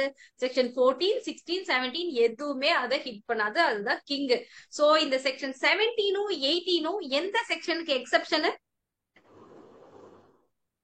14. 14க்கு எக்ஸெப்ஷன். ரூல் அகேன்ஸ்ட் பெர்பெட்டுவிட்டிக்கு எக்ஸெப்ஷன் என்னன்னு கேட்டா நீங்க தூக்கத்துல கூட சொல்லணும். 17 and 18. Okay, ton. ஏன்னா இது எப்படி கேட்பாங்கன்னா எம்சிக்யூல ரூல் அகேன்ஸ்ட் பெர்பெட்டுவிட்டிக்கு exceptions are A section 17, B section 18, C 17 and 18, C I mean D none of the அபவ்னு கேட்பாங்க. நீங்க இதுல எதை செலக்ட் பண்ணுவீங்க? 17 and 18. 17 and 18. சோ செக்ஷன் 19க்கு நம்ம போறோம். இங்கதான் வெஸ்டட் இன்ட்ரெஸ்ட் அப்படின்ற ஒரு விஷயத்த பார்க்க போறோம். ஓகேங்களா? இப்ப ரெண்டு டைப் ஆஃப் இன்ட்ரெஸ்ட் இருக்கும். ஒன்னு வெஸ்டட் இன்ட்ரெஸ்ட், இன்னொன்னு வந்து கண்டிஜென்ட் இன்ட்ரெஸ்ட். ஓகேங்களா? இதுல வந்து நீங்க ஒரு வைஃபை கனெக்ஷனை ஞாபகம் வச்சுக்கோங்க. வைஃபை கனெக்ஷன்ல இப்ப இந்த கனெக்ஷனை பாருங்க. இந்த கனெக்ஷன்ல சிக்னல் எப்படி இருக்கு? இந்த கனெக்ஷன்ல சிக்னல் எப்படி இருக்கு? மேம் 2G 3G 5G மாதிரி இருக்குங்க மேம். கரெக்ட் தான். சோ இதுல பாத்தீங்கன்னா வீக்கா இருக்கு. ஒரே ஒரு பாயிண்ட் தான் இருக்கு நமக்கு வைஃபை. இதை பார்த்த உடனே நமக்கு டென்ஷன் ஆகும். கரெக்டுங்களா? ஸ்கூல் காலேஜ்ல எல்லாம் வந்து நம்ம வைஃபை கனெக்ட் பண்ணும்போது படத்தை டவுன்லோட் பண்ணுவோம் இல்லையா? சோ அப்ப இதை பார்க்கும் போதே நமக்கு டென்ஷன் ஆகும். இது வந்து வீக் கனெக்ஷன். ஆனா இது பாருங்க ரொம்ப ஸ்ட்ராங்கா இருக்கு. இந்த மாதிரி இருந்ததுன்னா அவ்வளவு ஒரு சந்தோஷம் வந்துடும் எனக்குலாம். அப்பா எல்லாத்தையும் டவுன்லோட் போட அப்படின்னு சொல்லிட்டு. சோ இது ஸ்ட்ராங் கனெக்ஷன். சோ இந்த மாதிரி ரொம்ப ரொம்ப அந்த ரைட், அதாவது உங்களுக்கு ஒரு டிரான்ஸ்பர் பண்றாங்க, அந்த டிரான்ஸ்பர்ல உங்களுக்கு உரிமை ரொம்ப ஸ்ட்ராங்கா இருக்கிறது தான் வெஸ்டட் இன்ட்ரெஸ்ட். கண்டிஜென்ட் இன்ட்ரெஸ்ட் அப்படின்ற கான்செப்ட் பாத்தீங்கன்னா அதுல ரொம்ப வீக்கா இருக்கும். உங்களுக்கு உரிமை வரலாம், வராமையும் போகலாம். கடவுள்கிட்ட வழிதான். சோ அது கண்டிஜென்ட் இன்ட்ரெஸ்ட். சோ ஸ்ட்ராங்கா கனெக்ஷன் இருந்தா அது என்னது? கனெக்ஷன் கொஞ்சம் வீக்கா இருந்தா கண்டிஜென்ட் இன்ட்ரெஸ்ட். அது எப்படி இப்படி ஆகும் அப்படின்றது நம்ம வந்து கான்செப்ட பார்த்தாதான் தெரியும். சோ எது வெஸ்டட் இன்ட்ரெஸ்ட் அப்படின்னு சொல்றதுதான் செக்ஷன் 19. செக்ஷன் 19 என்ன சொல்றாங்கன்னா, ஒருத்தருக்கு வந்து இன்ட்ரெஸ்ட் நம்ம கிரியேட் பண்றோம், ஆனா எப்ப டேக் எஃபெக்ட் ஆகுது? அதாவது நான் உனக்கு கிஃப்ட் எழுதி தந்துடுறேன், ஆனா என்னையில இருந்து இந்த கிஃப்ட் உனக்கு டிரான்ஸ்பர் ஆகுதுன்னே நான் அதை எழுதி தர மாட்டேன். சோ வித்தவுட் ஸ்பெசிஃபையிங் அ டைம சொல்ல மாட்டேன். ஓகேங்களா? இல்லனா என்ன சொல்றேன்னா, it will take effect on happening of a certain event. கண்டிப்பாக ஒரு ஈவெண்ட் நடக்கும், அந்த ஈவெண்ட் நடந்தால் உனக்கு டிரான்ஸ்பர் ஆகும் அப்படின்னு சொல்லி எழுதி தரேனா அது பேரு வெஸ்டட் இன்ட்ரெஸ்ட். சோ அன்சர்டேன் ஈவெண்ட் கிடையாது, சர்டேன் ஹேப்பனிங் ஈவெண்ட். இதுதான் பேசிக் டிஃபரன்ஸே. கண்டிஜென்ட் இன்ட்ரெஸ்ட் போனீங்கன்னா அது அன்சர்டன் ஈவெண்ட், நடக்குமா நடக்காதானே தெரியாது. ஆனா இந்த வெஸ்டட் இன்ட்ரெஸ்ட் என்னது, கண்டிப்பா நடக்கும். ஏதோ participant has set in English. Okay, யாருக்கா ஏதாவது ப்ராப்ளம் இருக்கா? ஏதோ மெசேஜ் வருது, அதுதான் கேக்குறேன். Okay fine. இப்போ இந்த மாதிரி கண்டிப்பா நம்ம வாழ்க்கையில நடந்தே தீர்ற ஒரு விஷயத்தை ஏதாவது ஒண்ணு சொல்லுங்களேன். உங்களுக்கு நடக்கும், எனக்கு எல்லாருக்கும் நடக்கும். மேம் இறப்பு மேம். மேரேஜ். மேரேஜ் கண்டிப்பா நடக்குமாங்க? யாருங்க அது? நீங்க மேம் சொல்லுங்க. இறப்பு மேம். இறப்பு கரெக்ட். நமக்கு சோகமா இருந்தாலுமே டெத்ன்றது எல்லார் லைஃப்லயும் நடக்கும். குழந்தை பிறக்குமா இல்லையான்னு நம்ம சொல்ல முடியாது, ஆனா பிறந்த எல்லாருமே ஒரு நாள் செத்து போவோம். கரெக்டுங்களா? சோ அந்த மாதிரி ஏஓ பிஓ சிஓ இருக்காங்க. நான் வந்து யாருக்கும் ஒரு ப்ராப்பர்ட்டி எழுதி வைக்கிறேன், என்னன்னு சொல்லி எழுதி வைக்கிறேன்னா, பி செத்து போயிட்டா இந்த ப்ராப்பர்ட்டி உனக்குன்னு எழுதி வைக்கிறேன்னு வச்சுக்கோங்க. சோ இது என்ன டைப் ஆஃப் இன்ட்ரெஸ்ட் உங்களுக்கு இப்ப நான் டிரான்ஸ்ஃபர் பண்றேன்? வெஸ்டட் இன்ட்ரெஸ்ட நான் டிரான்ஸ்ஃபர் பண்றேன். சோ இந்த மாதிரி நான் எழுதி வச்சுட்டு நான் முன்னாடியே செத்து போயிடுறேன்னு வச்சுக்கோங்க. அப்போ இந்த இந்த டிரான்சாக்சன் இன்வாலிட் ஆயிடுமா? வீக்கு முன்னாடியே நான் காலி.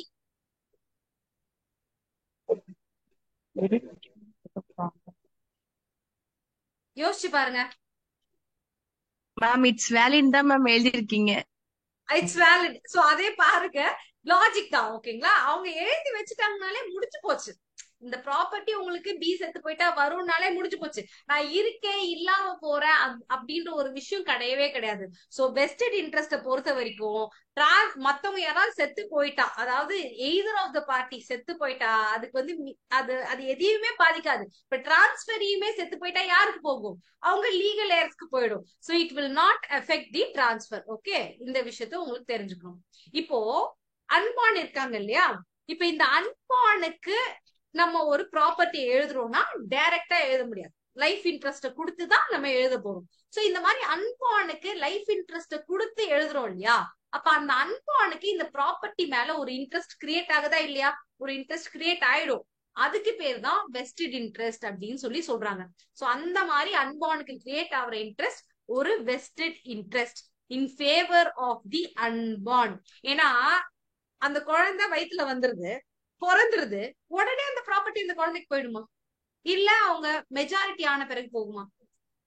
மேஜர் ஆனதுக்கு அப்புறம் போகும். மேஜர் ஆனதுக்கு அப்புறம் போகும். அப்போ அந்த குழந்தை பிறந்து மேஜர் ஆகுற வரைக்கும் இந்த ப்ராப்பர்ட்டில அவங்களுக்கு ஒரு இன்ட்ரெஸ்ட் இருக்கா இல்லையா? ஏதோ இல்லையா? இருக்கு இல்லையா? சோ அதுதான் வந்து வெஸ்டட் இன்ட்ரெஸ்ட் அப்படின்னு சொல்லி சொல்றாங்க. எங்க சொல்றாங்கன்னா செக்ஷன் 20ல சொல்றாங்க. புரியுதுங்களா? வெஸ்டட் இன்ட்ரெஸ்ட் புரியுதா? Yes ma'am. வெஸ்டட் இன்ட்ரெஸ்ட்ன்றது நான் டிரான்ஸ்பர் பண்றேன், ஆனா டைம் ஸ்பெசிஃபை பண்ண மாட்டேன், எப்ப உனக்கு வருதுன்னே சொல்ல மாட்டேன். அதுக்கு பதிலா என்ன சொல்லுவேன்? ஒரு கண்டிப்பா வரும், நடந்தா வரும்னு சொல்லி சொல்லுவேன். அதுதான் வெஸ்டட் இன்ட்ரெஸ்ட். வெஸ்டட் இன்ட்ரெஸ்ட்க்கு என்ன செக்ஷன்? செக்ஷன் 19. அப்ப section 17 Direction of accumulation. Section 18 charity.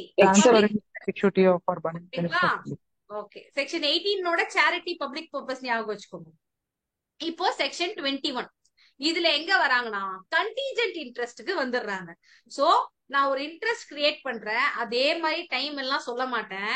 ஆனா எதை பேஸ் பண்ணி சொல்லுவேன், எப்ப டிரான்ஸ்பர் ஆகும்னு சொல்லுவேன்னா, ஒரு அன்சர்டன் ஈவெண்ட் நடந்தாலோ இல்ல நடக்கலனாலோ உனக்கு இன்ட்ரெஸ்ட் வந்துரும்னு சொல்லுவேன்.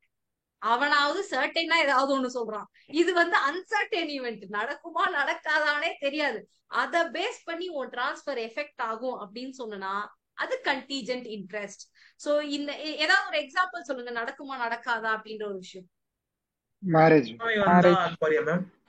Very good, correct. என்னங்க வேற என்னது?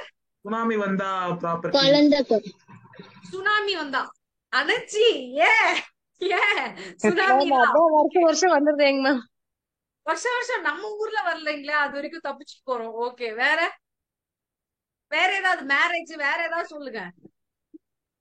குழந்தை பிறக்கிறது, ஓகேங்களா, அது எல்லாமே வந்து நடக்குமா நடக்காதான்னு ஒரு அன்சர்டைன் ஈவெண்ட். அதே மாதிரி இந்த கண்டிஜென்ட் இன்ட்ரெஸ்ட் வந்து வெஸ்டட் இன்ட்ரெஸ்டா எப்ப மாறும் அப்படிங்கறத செக்ஷன் 21ல சொல்லியிருக்காங்க. ஒரு சர்டைன் ஈவெண்ட்டை பேஸ் பண்ணி உனக்கு ப்ராப்பர்ட்டி வரும்னா உனக்கு ப்ராப்பர்ட்டி வரதுக்கு சான்ஸ் இருக்கா இல்லையா? கண்டிப்பா நடக்கக்கூடிய ஒரு ஈவெண்ட், அதை பேஸ் பண்ணி ப்ராப்பர்ட்டி உனக்கு வருது. அப்போ உனக்கு ப்ராப்பர்ட்டி கிடைக்குமா இல்லையா? ஒரு டைம்ல கிடைக்கும், வாய்ப்பு இருக்கு. ஆனா ஈவெண்டே நடக்குமா நடக்காதான்னு எனக்கு தெரியாது, அதை வச்சு நான் உனக்கு ப்ராப்பர்ட்டி தரேன்னு சொல்லுவேன். அப்போ உனக்கு கிடைக்குமா? ஒரு சான்ஸ் எப்படி இருக்கு? மேம் வரும் ஆனா வராதுங்க மாதிரி இருக்கு. வராது. கரெக்டா சொன்னீங்க, வரும் ஆனா வராது. சோ அதனால சிக்னல் வீக்கா இருக்கா இல்லையா? வீக்கா இருக்கு. நம்ம சிக்னல் வீக்கா இருந்தா என்ன பண்ணுவோம்? போன் எடுத்துட்டு இப்படியே வந்து தேடிட்டே போவோம் எங்க ஸ்ட்ராங்கா இருக்குன்னு. அந்த மாதிரி இந்த அன்சர்டன் ஈவெண்ட்டை பேஸ் பண்ண கண்டிஜென்ட் இன்ட்ரெஸ்ட் ஒரு நாள் வந்து ஸ்ட்ராங்கான இன்ட்ரெஸ்டாக மாறும், வெஸ்டட் இன்ட்ரெஸ்டாக மாறும். எப்ப மாறும் அப்படின்றதுதான் அந்த செக்ஷன்ல சொல்லியிருக்காங்க. இது கொஞ்சம் காம்ப்ளிகேட்டடா இருக்கும், நான் சிம்பிளிஃபை பண்ண ட்ரை பண்றேன். அண்டர்ஸ்டாண்ட் பண்ணிக்க ட்ரை பண்ணுங்க. சப்போஸ் உங்களுக்கு புரியல அப்படின்னா நீங்க செக்ஷனை படிச்சுட்டு திருப்பி வாங்க, நான் உங்களுக்கு எக்ஸ்பிளைன் பண்றேன். சரிங்களா? யாரோ ஒருத்தர் சாட் போட்டிருக்காங்க, என்னன்னு பாக்குறேன். Ma'am, for unborn it's vested interest but the pregnancy may be successful or anything might happen, so please explain. யாரோ ஒருத்தர் வந்து அன்பார்னுக்கு வந்து வெஸ்டட் இன்ட்ரெஸ்ட் அப்படின்னு சொல்லிருக்கீங்க, ஆனா பிரெக்னன்சி சக்சஸ்ஃபுல்லா இருக்கலாம், சக்சஸ் இல்லாம போலாம் அப்படின்னு சொல்றீங்க. ஆனா அது வந்து ஸ்டாட்யூட்டரியா நீங்க அதை வெஸ்டட் இன்ட்ரெஸ்டா எடுத்துக்கோங்க அப்படின்னு சொல்லியிருக்கதா செக்ஷன் 20. ஓகேங்களா? சான்ஸ் ஆகலாம், ஆகக்கூடாது, நீங்க எப்படி வேணாலும் எடுத்துக்கலாம். ஆனா ஸ்டாட்யூட்டரியா அதை வந்து வெஸ்டட் இன்ட்ரெஸ்டா எடுத்துக்கணும். புரியும்னு நினைக்கிறேன். யாரோ டவுட் சாட்ல அனுப்பிச்சிருந்தீங்க. அப்படி அந்த பேபி வந்து பிறக்கும் போது இறந்துருச்சு அப்படின்னா யாரு எழுதி கொடுத்தாங்களோ அவங்களுக்கே ரிவர்ஸ் போயிருமாங்க மேம்? அப்படி ரிவர்ஸ் போகாது. ஓகேங்களா? லைஃப் இன்ட்ரெஸ்ட் இருக்குல்ல, அவங்க கிட்ட இருக்கு. அவங்க லைஃப்க்கு அப்புறம் தான் ரிவர்ஸ் போகும். சரியா? ஓகே. இப்ப வந்து மேரேஜ் வந்து நடக்கும் நடக்காது அப்படின்னு சொல்ற ஒரு அன்சர்டன் ஈவெண்ட், அத பேஸ் பண்ணி நான் சொத்து எழுதி வைக்கிறேன். இப்ப ஷில்பாக்கு எழுதி வைக்கிறேன்னு வச்சுக்கோங்க. ஷில்பா நீங்க வந்து கல்யாணம் பண்ணிக்கிட்டா உங்களுக்கு ப்ராப்பர்ட்டி போகும் அப்படின்னு சொல்றேன். ஷில்பா கல்யாணம் ஆயிடுச்சா? கேக்கலையே ஷில்பா, எங்க இருக்கீங்க? ஓ, சிக்னல் ரொம்ப வீக்கா இருக்குன்னு நினைக்கிறேன், எனக்கு கேட்கல. ஆகலன்னு சொல்லி அசியூம் பண்ணிக்கிறேன். சரிங்களா? சோ நீங்க உங்களுக்கு கல்யாணம் ஆகல, உங்களுக்கு கல்யாணம் ஆயிடுச்சுன்னா ரேஸ் கோர்ஸ்ல என்ன இருக்கிற என்னோட ப்ராப்பர்ட்டி உங்களுக்கு அப்படின்னு சொல்லி நான் எழுதி வைக்கிறேன். இப்ப நான் எப்படி எழுதி வைக்கிறேன்? ஒரு அன்சர்டன் ஈவெண்ட் ஹேப்பன், நடந்தால் அவங்களுக்கு ப்ராப்பர்ட்டி போகும் அப்படின்னு சொல்லி எழுதி வைக்கிறேன். கரெக்டுங்களா? சோ அந்த ஈவெண்ட் நடந்துருச்சுன்னா இந்த கண்டிஜென்ட் இன்ட்ரெஸ்ட் மாறிடும். ஓகேங்களா? இப்ப என்ன சொல்றேன்னா, will not happen, நடக்கலனா உனக்கு ப்ராப்பர்ட்டின்னு சொல்றேன். அதே விஷயம் தான். ஷில்பா உங்களுக்கு கல்யாணம் நடக்கலன்னா எவ்வளவு ஒரு நல்ல எண்ணம் பாருங்க, சும்மாதான். ஓகேங்களா? சோ ஷில்பாக்கு கல்யாணம் நடக்கலன்னா என் ப்ராப்பர்ட்டி எழுதி தரேன். டபுள் டமாக்கா, கல்யாண பிரச்சனையும் இல்ல, ப்ராப்பர்ட்டியும் வந்துச்சு, சூப்பரான விஷயம். சோ ஷில்பாக்கு கல்யாணம் நடக்கலன்னா ப்ராப்பர்ட்டின்னு சொல்றேன். சோ ஷில்பா என்ன பண்றாங்க அப்படின்னா, கல்யாணமே பண்ண முடியாத அளவுக்கு அவங்க வந்து சிஸ்டர் ஆயிடுறாங்க. உங்களுக்கு தெரியுமா? இல்ல சன்னியாசம் போயிடுறாங்க. அப்போ கல்யாணம் பண்றோம்ன்றது விஷயம் என்ன ஆகுது? இம்பாசிபிள் ஆயிடுதா? ஆல்மோஸ்ட் அவங்க சிஸ்டர்ஸ் இதுல போய் சேர்ந்துடுறாங்க. இம்பாசிபிள் ஆயிடுதா? அப்போ இந்த வில் நாட் ஹேப்பன் சொல்லியிருந்தேன்னா, கல்யாணம் நடக்கலன்னா உனக்கு ப்ராப்பர்ட்டின்னு சொல்லியிருந்தேன்னா, அது அவங்க கல்யாணம் நடக்கிறது இம்பாசிபிள் ஆக்கிட்டாங்களா டோட்டலி. இப்ப இந்த கண்டிஜென்ட் இன்ட்ரெஸ்ட் என்னவா மாறும்? வெஸ்டட் இன்ட்ரெஸ்டா மாறிடும். சோ ஹேப்பன்னு சொன்னா நடந்தால் அது வெஸ்டட் இன்ட்ரெஸ்டா மாறிடுது. நாட் ஹேப்பன்னு சொன்னா ஈவென்ட் இம்பாசிபிள் ஆகும்போது என்னவாகுது? வெஸ்டட் இன்ட்ரெஸ்டா மாறிடுது. கண்டிஜென்ட் இன்ட்ரெஸ்ட் வெஸ்டட் இன்ட்ரெஸ்டா மாறிடுது. புரியுதுங்களா இந்த கான்செப்ட்? புரியுது. தான். ஆனா செக்ஷனை படிக்கும் போது எனக்கு குழப்பிச்சு. உங்களுக்கும் குழப்பமான்னு தான் இத்தனை கதை. Okay done. இப்ப நம்ம என்ன நினைப்போம்னா, ஒரு ஒரு ஒரு ப்ராப்பர்ட்டி வந்து ஒரு அன்பானுக்கு நம்ம கொடுக்கணும். அந்த அன்பான் வந்து ஒரு ஏஜ் வரைக்கும் தான் வந்து அவங்களுக்கு வரணும். இப்ப 18 இயர்ஸ் ஆன பிறகுதான் அவங்களுக்கு வரும். அதுக்கு நடுவுல வந்து அவங்களுக்கு வெஸ்டட் இன்ட்ரெஸ்ட் இருக்கும் அப்படின்னு சொல்லியிருந்தோம் பாத்தீங்களா? அததான் இங்க எக்ஸெப்ஷனா கொடுத்திருப்பாங்க. ஏன்னா அவங்க சொன்ன மாதிரி அன்பார்ன் பிறக்கலாம், பிறக்காம போகலாம். அவங்களுக்கு 18 இயர்ஸ் ஆனாதான் ப்ராப்பர்ட்டி. நடுவுலயே எது வேணாலும் நடக்கும். 18 இயர்ஸ் வரைக்கும் உயிரோட இருப்போம். இப்ப நான் 40 வருஷம் வரைக்கும் இருப்பேன் அப்படின்னு யாருனாலையும் சொல்ல முடியாது. ஓகேங்களா? ஒரு நாளும் நமக்கு வந்து கிடைச்சிருக்கு கிஃப்ட். அதனாலதான் நம்ம பிரசன்ட்னு சொல்றோம் நிகழ்காலத்தை. ஓகேங்களா? It's present for us. இது எங்கேயும் நான் படிச்சேன். ஒரு ஐ திங்க் குங்ஃபு பாண்டா 3ல சொல்லுவாங்கன்னு நினைக்கிறேன். சோ இட் இஸ் பிரசன்ட் தான் எல்லாருக்குமே. அப்படி இருக்கும்போது ஒருத்தருக்கு 18 வயசு ஆனாதான் ப்ராப்பர்ட்டி இருக்கு அப்படின்னு சொன்னோம்னா நம்ம அதை வெஸ்டட் இன்ட்ரெஸ்டா எடுத்துக்கோங்க, கண்டிஜென்ட் இன்ட்ரெஸ்டா எடுத்துக்காதீங்க, லைஃப பாசிட்டிவா பாருங்க அப்படின்னு லாவே சொல்லுது. அதுக்கான எக்ஸெப்ஷன் அந்த செக்ஷன் 21க்கான எக்ஸெப்ஷன் இந்த விஷயத்த சொல்லுங்க. சரிங்களா? நீங்க என்கிட்ட கேட்டீங்க பாத்தீங்களா, லீகலி அது பாத்தீங்கன்னா கண்டிஜென்ட் இன்ட்ரெஸ்ட்ல தான் ஃபாலோ ஆகணும். ஆனா நீங்க வெஸ்டட் இன்ட்ரெஸ்டா எடுத்துக்கோங்க அப்படின்னு ஸ்டாட்யூட் சொல்ற இடம் 2 இடம். ஒன்னு செக்ஷன் 20, இன்னொன்னு எக்ஸெப்ஷன் டு செக்ஷன் 21. புரியுதுங்களா? Yes ma'am. ஓகே, இப்ப செக்ஷன் 22 போலாமா, போக வேணாமா? எல்லாரும் படிக்கிறீங்களா? ரிவைஸ் பண்றீங்களா? ரிவைஸ் பண்றீங்களா இல்லீங்களா? ஓகே, யாரையாவது பாயிண்ட் அவுட் பண்ணி क्वेश्चन கேட்போம். கௌதல்யன் சார், கௌதல்யன் சார் இருக்கீங்களா? இருக்கேங்க மேம். ரிவைஸ் பண்ணிட்டீங்களா செக்ஷன் 1 to 12? 1 to 12 தெரியுங்க மேம் ஓரளவுக்கு. ஓரளவுக்கு பண்ணிட்டீங்களா? ஓகே, செக்ஷன் 13 என்ன சொல்லுது சார்? மேம் செக்ஷன் 13 வந்து என்ன சொல்லுதுன்னா, அந்த மேம் செக்ஷன் 1 to 12 தானே மேம் சொன்னீங்க? 13 அன்பார்ன் சைல்ட் மேம். கேட்டேன் 13 இப்ப கிளாஸ் கவனிச்சிக்கலாம்னு கேக்குறதுக்கு. சொல்லுங்க மேம். அன்பார்ன் பர்சன்ஸோட அந்த டிரான்ஸ்ஃபரை பத்தி சொல்லுதுங்க ma'am. Benefit of unborn. Super. Okay, நீ 12 வரைக்கும் தானே கேட்ட, ஏன் என்கிட்ட 13 கேக்குற அப்படிங்கிறாரு. சும்மா ஒரு அலர்ட்டா இருக்கிறீங்களான்னு டெஸ்ட் பண்றதா, வேற ஒண்ணும் இல்ல. சரிங்களா? Okay done. நம்ம 22க்கு போயிருவோம். Transfer to members of a class. இப்போ இது ஒரு கிளாஸ் ஆஃப் பீப்புள்னு வச்சுக்கோங்க. இந்த கிளாஸ்ல 18 வயசுக்கு மேல இருக்கவங்களுக்கு எல்லாம் ப்ராப்பர்ட்டி அப்படின்னு சொல்லி எழுதி வைக்கிறேன். ஆனா இந்த ரெட் கலர்ல ஒரு பையன் இருக்கான் பாத்தீங்களா, இவனுக்கு வயசு 15 தான் ஆகுது. இப்ப ப்ராப்பர்ட்டி மொத்தமாவே வந்து அப்படியே அந்த டிரான்ஸ்பர் இன்வாலிட் ஆயிடுமா, இல்ல மத்தவங்களுக்கு எல்லாம் போய் சேர்ந்துருமா? மத்தவங்களுக்கு அது போய் சேர்ந்துரும். இந்த கிளாஸ் டிரான்ஸ்பர் பார்த்தோம் பாத்தீங்களா, அந்த மாதிரி ஒரு விஷயம் தான் 22. சோ கிளாஸ் டிரான்ஸ்பர் எந்த செக்ஷன்ல பார்த்தோம்? 15யும் 22யும் நீங்க ஒன்னா வச்சுக்கணும். ஓகேங்களா? அடுத்து 23 என்னன்னா transfer on contingent of happening of a specified event. இப்ப நம்ம கண்டிஜென்ட் இன்ட்ரெஸ்ட் பார்த்தோம், அதோட எஃபெக்ட் எங்க கொடுத்துருக்காங்கன்னா 23ல கொடுத்துருக்காங்க. சோ வெஸ்டட் இன்ட்ரெஸ்ட் எந்த section? 19 ma'am. Section contingent interest எந்த செக்ஷன்? 21 மேம்.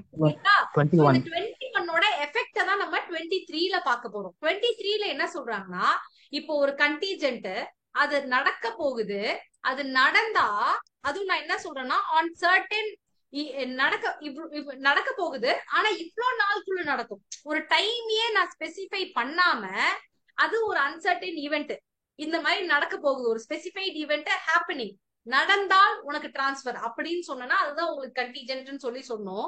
சோ அந்த கண்டிஜென்ட் எப்ப ஃபெயில் ஆகும் அப்படிங்கறத உங்களுக்கு செக்ஷன் 23ல சொல்லியிருப்பாங்க. அந்த ஈவென்ட் நடக்காமயே போயிட்டா அந்த டிரான்ஸ்பர் நடக்குமா? நடக்காது. ஒரு விஷயம். நெக்ஸ்ட், இன்டர்மீடியட் இன்ட்ரெஸ்ட் செத்து போயிட்டா இந்த மாதிரி அதுவும் செத்து போயிடும். ரொம்ப ரொம்ப சிம்பிள். உங்களுக்கு கன்ஃபியூஸ் ஆகுற மாதிரி இருக்கும். நான் உங்களுக்கு எக்ஸாம்பிள் சொன்னேன்னா நல்லாவே புரிஞ்சிடும். இப்போ ஒரு ப்ராப்பர்ட்டி நான் ஏவோட லைஃப் டைமுக்கு கொடுக்குறேன், அதுக்கப்புறம் பிக்கு போகணும். ஆனா பிக்கு என்ன ஆகணும்? பிக்கு ஒரு கல்யாணமும் மேரேஜ் நடக்கல. ஓகே, பி வந்து கல்யாணம் பண்ணிக்கிட்டா போகும் அப்படின்னு சொல்றேன். ஓகேங்களா? ஒரு விஷயம் நடக்குது அப்படின்னா அந்த ப்ராப்பர்ட்டி போகும் அப்படின்னு சொல்றேன். டைரக்டா நான் இதை பண்ணாம என்ன பண்ணிருக்கேன், ஏக்கு லைஃப்க்கு கொடுத்துட்டேன், ஒரு பர்சனுக்கு லைஃப்க்கு கிரியேட் பண்ணிட்டு அதுக்கப்புறம் பிக்கு போகும். அதுவும் பி என்ன பண்ணணும், கல்யாணம் பண்ணாதான் அந்த ப்ராப்பர்ட்டி அவங்களுக்கு போகும் அப்படின்னு சொல்லியிருக்கேன். இங்க ஏதாவது டைம் பீரியட் சொல்லிருக்கேனா இவ்வளவு நாளுக்குள்ள பண்ணணும்னு? Time not mention. பீரியட் சொல்லல. சரிங்களா? பி என்ன பண்றாங்க, பி வந்து சன்னியாசி ஆயிடுறாங்க. அப்ப கல்யாணம் நடக்குமா பிக்கு? No ma'am. சோ என்ன ஆகும், என்னோட கண்டிஜென்ட் இன்ட்ரெஸ்ட் என்ன ஆகுது, இங்க இன்ட்ரெஸ்ட் ஃபெயில் ஆயிடுது. ஓகேங்களா, நாட் ஹேப்பன், நடக்காம போயிடுது அப்படின்னும் போது ஃபெயில் ஆயிடுது. இப்போ நான் என்ன சொல்றேன்னா, இந்த லைஃப் டைம் ஆஃப் ஏன்னு சொல்றேன் பாத்தீங்களா, அதுக்கப்புறம் பிக்கு போகுன்னு சொல்றேன் பாத்தீங்களா. பிக்கு கல்யாணம் நடக்கிறதுக்கு முன்னாடியே ஏன் செத்து போயிடுறாங்க. நான் கல்யாணம் வச்சிருக்கேன், அடுத்த மாசம் வச்சிருக்கேன், ஆனா ஒரு வாரத்துக்குள்ள ஏவே செத்து போயிடுறா. இப்ப எனக்கு வருமா அந்த ப்ராப்பர்ட்டி? வருமா?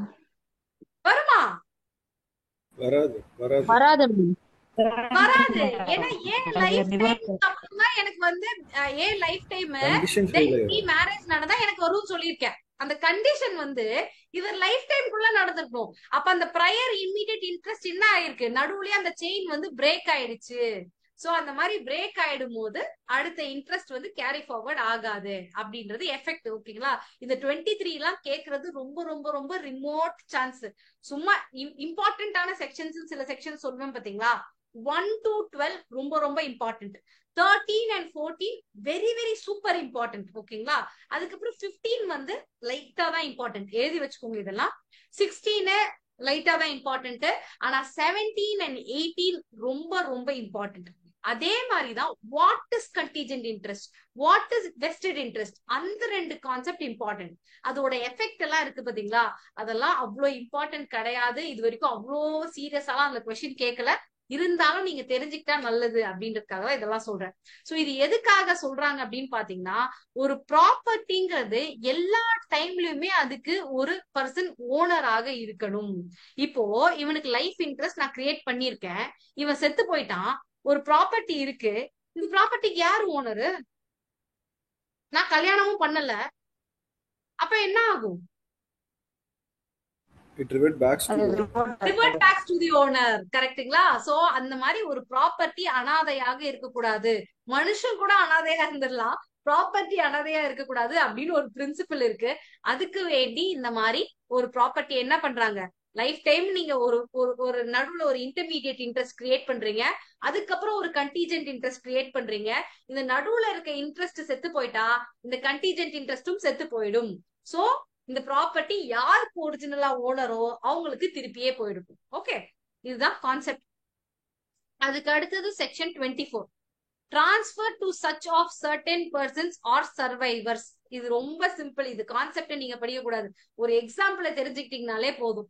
நான் என்ன பண்றேன்னா, ஏன்னு வச்சுக்கோங்க, ஏ என்ன பண்றேன், பியோட லைஃப் டைமுக்கு ஒரு ப்ராப்பர்ட்டி எழுதி கொடுத்துட்டு, பிக்கு அடுத்து சி அண்ட் டின்னு 2 பேர் இருக்காங்க, பியோட பசங்க. ஓகேங்களா, சோ சி அண்ட் டிக்கு போயிடும் ஈக்குவலி அந்த ப்ராப்பர்ட்டி, இல்லைன்னா யாரு உயிரோட இருக்காங்களோ அவங்களுக்கு போயிடும் சொல்றேன். இவங்கதான் சி அண்ட் டின்னு வச்சுக்கோங்க, இந்த 2 பசங்க தான் சி அண்ட் டி.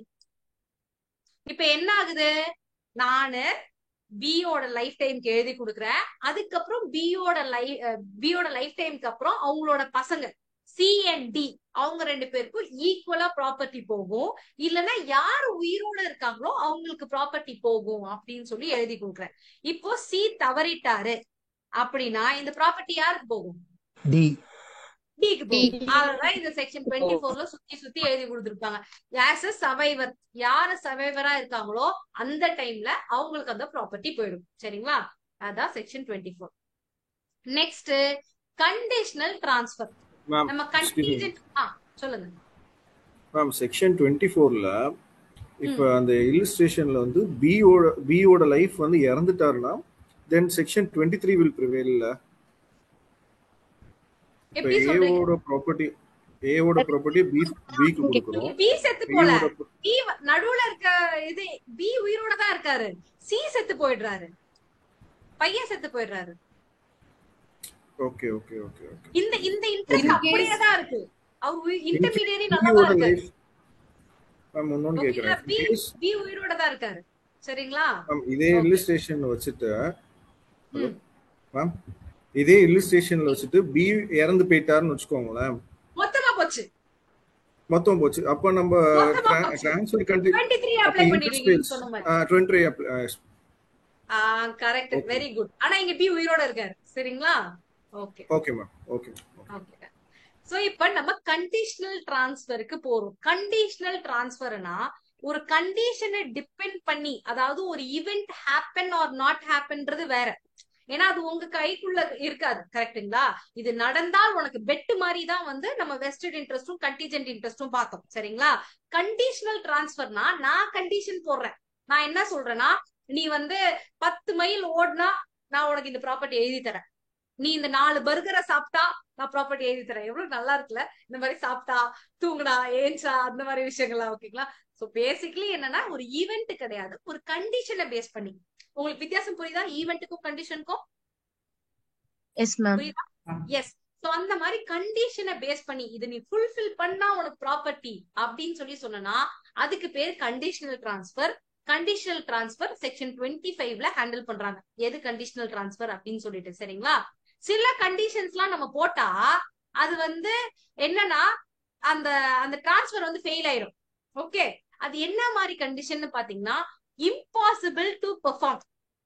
நீ அந்த நிலவை பிடிச்சி ஒரு ஒரு ஒரு வடிவேல் ஜோக் இருக்கு பாத்தீங்களா, நீ வந்து அந்த மலைய ரெண்டுத்தையும் பிடிச்சி நல்ல மான் கொம்பு மாதிரி சீவி எனக்கு கொடுக்கணும். யாராவது பாத்திருக்கீங்களா? பாத்திருக்கீங்க இல்லையா? அந்த மாதிரி கண்டிஷன் எல்லாம் போட்டா என்ன ஆகும்? அது வந்து இன்வாலிட், வாய்டு. ஓகேங்களா? சோ இம்பாசிபிளான ஒரு விஷயத்த பெர்ஃபார்ம் பண்ணுங்க, அப்பதான் வந்து ப்ராப்பர்ட்டி எனக்கு வரும். நிலவை புடிச்சு தந்தாதான் வந்து நான் ப்ராப்பர்ட்டியை தருவேன். அந்த மாதிரி விஷயம் எல்லாம் போட்டா இட் இஸ் இன்வாலிட். ஓகே. இல்லைன்னா எனிதிங் ஃபார்பிடன் பை லா. நீ அவனை வெட்டிட்டு வா, நான் ப்ராப்பர்ட்டியை தரேன். Forbidden by law. And performed, ஏதாவது ஒண்ணு பெர்ஃபார்ம் பண்ணா ப்ரொவிஷன்ஸ் ஆஃப் லாவை டிஃபீட் பண்ணிரும். இதுவும் ஆல்மோஸ்ட் ஃபார்பிடன் பை லா மாதிரி தான். ஓகேங்களா? இல்லைன்னா ஃப்ராடுலண்டா ஒண்ணு பண்ண சொல்றேன்.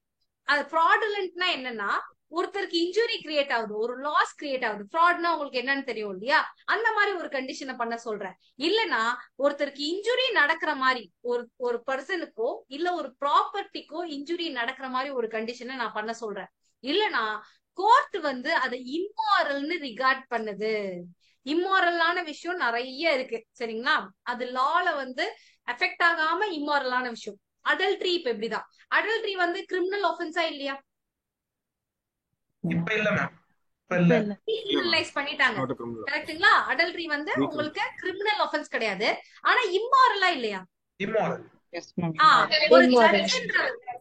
ஒரு ஜட்ஜ் அடல்ட்ரியில இருந்தா போஸ்ட் தருவாங்களா? தரவே மாட்டாங்க. சோ அந்த மாதிரி சிலதெல்லாம் கிரைமா இருக்கணும்னு அவசியம் கிடையாது, ஆனா இம்மாரலா இருக்கும். சோ அந்த மாதிரி இம்மாரல், ஆப்போஸ் டு பப்ளிக் பாலிசி ஏதாவது நீங்க பண்ணீங்கன்னா, அந்த மாதிரி கண்டிஷன் இருந்ததுனாலும் அது டோட்டலி இன்வாலிட். ஓகேங்களா?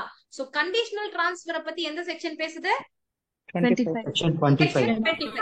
அதுல இந்த மாதிரி கண்டிஷன்ஸ் எல்லாம் இருந்தா அது டோட்டலி ஃபெயில் ஆயிடும் அப்படிங்கறதான் வந்து கீழே கொடுத்திருக்காங்க.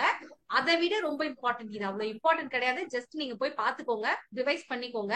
ஆனா ரொம்ப இம்பார்ட்டன்ட் என்னன்னா 2 concept: condition president, condition subsequent. இப்ப கண்டிஷன் பிரசிடென்ட்னா என்னது? கெஸ் பண்ணுங்க. ப்ரீவியஸா ஒரு கண்டிஷன் போடுறது மேம், அது கம்ப்ளீட் பண்ணாதான் வந்து டிரான்ஸ்ஃபருக்கு முன்னாடி கண்டிஷன். சோ நீ இத பண்ணாதான் டிரான்ஸ்ஃபர் நடக்கும் அப்படின்னு சொல்றது கண்டிஷன் பிரசிடென்ட். ஆனா டிரான்ஸ்ஃபர் பண்ணதுக்கு அப்புறம் நீ இதெல்லாம் ஃபாலோ பண்ணணும் அப்படின்னு சொன்னா கண்டிஷன் சப்சிக்வெண்ட். இப்ப கல்யாணம் மாதிரிதான், கல்யாணத்துக்கு முன்னாடி வந்து கண்டிஷன் போட்டு கல்யாணம் பண்ணிக்கிறது, இல்லைன்னா கல்யாணம் பண்ணிட்டு வந்ததுக்கு அப்புறம் உங்க அம்மா வந்து இந்த ப்ராப்பர்ட்டி தரல, உங்க அப்பா வந்து சொத்து தரல அப்படின்னு சொல்லி கண்டிஷன் போடுறது, அதுதான் வந்து கண்டிஷன் சப்சிக்வெண்ட். ஓகேங்களா? Simple as that. சோ இந்த மாதிரி கண்டிஷன் பிரசிடென்ட் ஒண்ணு இருந்ததுன்னா நீங்க ரூல் ஆஃப் சைப்ரஸ ஃபாலோ பண்ணலாம். அது என்னடா ரூல் ஆஃப் சைப்ரஸ் அப்படின்னா, நம்மனால எவ்வளவு முடியுதோ அவ்வளவு கவர் பண்ணலாம். அதுதான் ரூல் ஆஃப் சைப்ரஸ். இதெல்லாம் கேட்கறதுக்கு ஒரு மாதிரி இருக்கும். எக்ஸாம்பிள் சொல்லிடுறேன். இப்ப இந்த அம்மா இருக்காங்கன்னு வச்சுக்கோங்க, இவங்க கூட பிறந்தது 2 அக்கா தங்கச்சி. இவங்களுக்கும் இவங்க அக்கா தங்கச்சிக்கும் ஏதோ பிரச்சனை, ஏன்னா இவங்க வந்து ஓடி வந்து கல்யாணம் பண்ணிக்கிட்டாங்கன்னு வச்சுக்கோங்க. she has run away from the house and she is married now. அப்படி இருக்கும்போது இவங்க பையனுக்கு கல்யாணம் பண்ணணும்னு நினைக்கிறாங்க. ஆனா பையன் கிட்ட என்ன சொல்றாங்கன்னா, நீ கல்யாணம் பண்ணிக்கலாம், எனக்கு எந்த பிரச்சனையும் கிடையாது, ஆனா என் அக்கா கிட்ட இருந்தும் என் தங்கச்சி கிட்ட இருந்தும் நீ சம்மதம் வாங்கின பேர்தான் கல்யாணம் பண்ணணும். ஆல்ரெடி அம்மா சம்மதம் வாங்குறதே கஷ்டம், இதுல அவங்களோட அக்கா தங்கச்சிங்க, அதாவது அவங்க பெரியம்மா சின்னம்மா கிட்ட வந்து பெர்மிஷன் வாங்கிட்டு தான் நீ கல்யாணம் பண்ணணும் அப்படின்னு சொல்லி சொல்றாங்க. ஆனா அந்த பையன் அந்த பெரியம்மாவையும் சின்னம்மாவையும் தேடி போறான், சித்தியும் தேடி போறான். அதுல சித்தி தவறிடுறாங்க, இறந்து போயிடுறாங்க. பெரியம்மா மட்டும்தான் இருக்காங்க. இப்ப அவன் கல்யாணம் பண்ண முடியுமா, பண்ண முடியாது? பண்ண முடியும் மேடம். பண்ண முடியும். பர்மிஷன் வாங்க சொன்னாங்க, அவங்க செத்து போயிட்டாங்களே. மேம் இன்னொருத்தர் இருக்கிறாங்கல்ல. ரெண்டு மேம் டு பேரும் சம் எக்ஸ்டென்ட் சொல்லிருக்காங்க. Ma'am deeming ma'am to some extent வரைக்கும் ஃபுல்ஃபில் பண்ண போதுமானது மேம். சம் டீமிங் எக்ஸ்டென்ட் வரைக்கும் அசம்ப்ஷன். பண்ணலாம்னு சொல்றீங்க பாத்தீங்களா? அதுதானே நியாயம். அவன் என்ன பண்ண சொர்க்கத்துக்கா போக முடியும்? சோ யாரு இருக்காங்களோ அவங்க கிட்ட பெர்மிஷன் வாங்கிட்டு அவன் கல்யாணம் பண்ணிக்கலாம். ஆமாவா இல்லையா? So, to the extent of fulfillment, substantial fulfillment, as far as possible, அந்த கண்டிஷனை நீ fulfill பண்ணினா அந்த ப்ராப்பர்ட்டி உனக்கு. ஓகேங்களா? சோ இந்த மாதிரி நீ பெர்மிஷன் வாங்கிட்டு கல்யாணம் பண்ணினா நீ சொத்து ஃபுல்லா உனக்கு வரும் அப்படின்னு எழுதி வச்சிருந்தாங்கன்னா, யாராவது ஒருத்தர் இறந்து போயிட்டாலும் as far as possible, எவ்வளவு முடியுதோ சப்ஸ்டான்சியலி எவ்வளவு கவர் பண்ண முடியுமோ அந்த கண்டிஷனை ஃபுல்ஃபில் பண்ணி நீங்க வந்து பண்ணிட்டீங்கன்னா போதும், உங்களுக்கு வந்து ப்ராப்பர்ட்டி வந்துரும், டிரான்ஸ்பர் வந்து எஃபெக்சுவேட் ஆயிடும். சோ கண்டிஷன் ப்ரிசிடென்ட்ல ஒரு 100% கண்டிஷன் வச்சுக்கோங்க, அதுல 80% தான் உங்களால ஃபுல்ஃபில் பண்ண முடியும், ஹியூமன்லி பாசிபிள்னா இந்த ரூல் ஆஃப் சைப்ரஸ் படி நீங்க அந்த 80% கவர் பண்ணிட்டீங்கன்னா போதும், சப்ஸ்டான்சியல் ஃபுல்ஃபில்மெண்ட் இஸ் இனஃப் அப்படின்னு சொல்றதுதான் இந்த ரூல் ஆஃப் சைப்ரஸ். ஓகேங்களா? சோ கண்டிஷன் ப்ரிசிடென்ட்ட பத்தி டீல் பண்றது செக்ஷன் 26. இதுலயே தான் வந்து உங்களுக்கு ரூல் ஆஃப் சைப்ரஸும் இருக்கு. இது எதுக்கு டீல் பண்ணுது? கண்டிஷன் ப்ரிசிடென்ட். அப்ப கண்டிஷன் சப்சிக்வெண்ட்டுக்கு இந்த ரூல் அப்ளை ஆகுமா? நான் ப்ராப்பர்ட்டியை டிரான்ஸ்ஃபர் பண்ணிட்டேன், அதுக்கப்புறம் ஒரு கண்டிஷனை போடுறேன், டிரான்ஸ்ஃபருக்கு அப்புறம் தான் நீ இதை ஃபுல்ஃபில் பண்ணணும்னு இருக்கு. Like say for example Gautam சாருக்கு என்னோட வீடை எழுதி வச்சிடறேன். எழுதி வச்சுட்டு என்ன சொல்றேன்னா, நீ வந்து இந்த மாதிரி 2 பேர் இருக்காங்க, அதே மாதிரி இந்த 2 பேர் இருக்காங்க, இவங்க கிட்ட போயிட்டு நீங்க பெர்மிஷன் வாங்கிட்டு வரணும், எதுக்கோ பெர்மிஷன் வாங்கிட்டு வரணும் அப்படின்னு சொல்றேன். ஒருத்தர் செத்து போயிட்டாங்க, இது வந்து கண்டிஷன் சப்சிக்வெண்ட், டிரான்ஸ்ஃபர் பண்ணதுக்கு அப்புறம் இந்த கண்டிஷன் இருக்கு. அப்போ ஒருத்தருக்கு மட்டும் அவர் பெர்மிஷன் வாங்கிட்டு இந்த ப்ராப்பர்ட்டி என்ஜாய் பண்ணலாமா? ரூல் ஆஃப் சைப்ரஸ் அப்ளை ஆகுமா?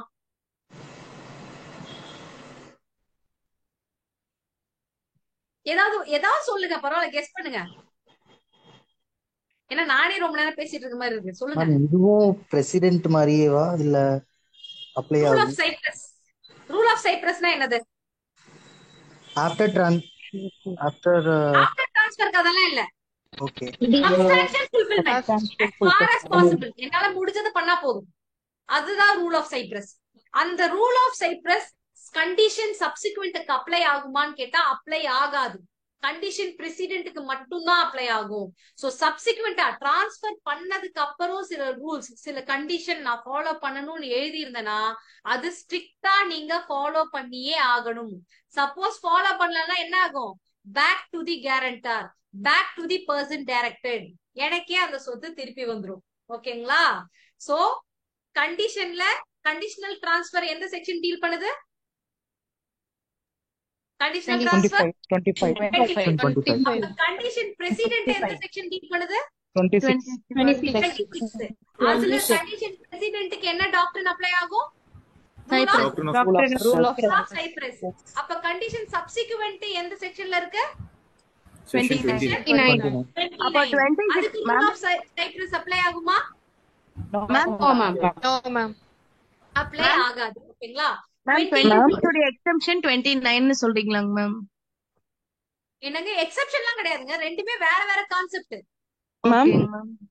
ஓகேங்களா? 28 ஓட எக்ஸெப்ஷனான்னு கேக்குறீங்களா? எதோட எக்ஸெப்ஷனுங்க? எனக்கு கேக்கல சரியா.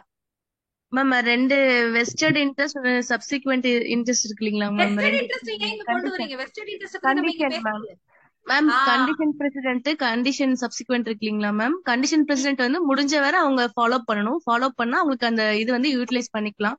சப்போஸ் அது ஃபாலோ ஆஃப்டர் டிரான்ஸ்ஃபர் வந்து அவங்க அதை ஃபாலோ பண்ணலனா உங்களுக்கு அது கிடைக்காது, ரிவர்ட் ஆயிரும் நீங்க சொல்றீங்க.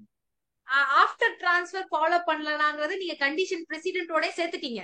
கண்டிஷன் பிரசிடென்ட் கான்செப்ட் அதோட முடிஞ்சிச்சு. நீங்க இப்ப எங்க வரணும்? Condition subsequent. இப்போ ஒரு கண்டிஷன் நான் போடுறேன், டிரான்ஸ்ஃபருக்கு முன்னாடி நீங்க இத பண்ணணும்னு சொன்னா அது கண்டிஷன் பிரசிடென்ட். ஓகேங்களா? அப்ப டிரான்ஸ்ஃபர் பண்ணதுக்கு அப்புறம் இதை நான் ஃபாலோ பண்ணணும்னு சொன்னா அது என்ன கண்டிஷன்? Condition subsequent. ஓகேங்களா? இது வேற கான்செப்ட் டோட்டலி. நீங்க அதே இதுல இருக்க No, கூடாது. ma'am. அது அப்பதான் ரெண்டா நீங்க பிரியுது. exception கேக்குறீங்க. அது ரெண்டா பிரியுது. எல்லாமே எனக்கு கிளியரா புரிஞ்சுதுங்க மேம்.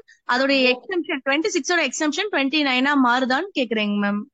எக்ஸெப்ஷன்லாம் கிடையாது. இது வேற இது வேற, அது கான்செப்ட், வேற. அது வேற கான்செப்ட். ரூல் ஆஃப் ஓகேங்க. சைப்ரஸ் இது ஃபாலோ ஆகாது. இப்போ வந்து என்ன சொல்றது, சில விஷயம் சிலதுக்கு தான் பொருந்தும்னு இருக்கும் பாத்தீங்களா? சில ரூல்ஸ் சிலதுக்கு தான் வரும். இப்ப சிபிசில இருக்க ரூல்ஸ் நீங்க சிஆர்பிசிக்கு அப்ளை பண்ண முடியுமா? கிரிமினல் கேஸ்க்கு பண்ண முடியாது. அந்த மாதிரி ரூல் ஆஃப் சைப்ரஸ் எதுக்கு நீங்க அப்ளை பண்ணணும்?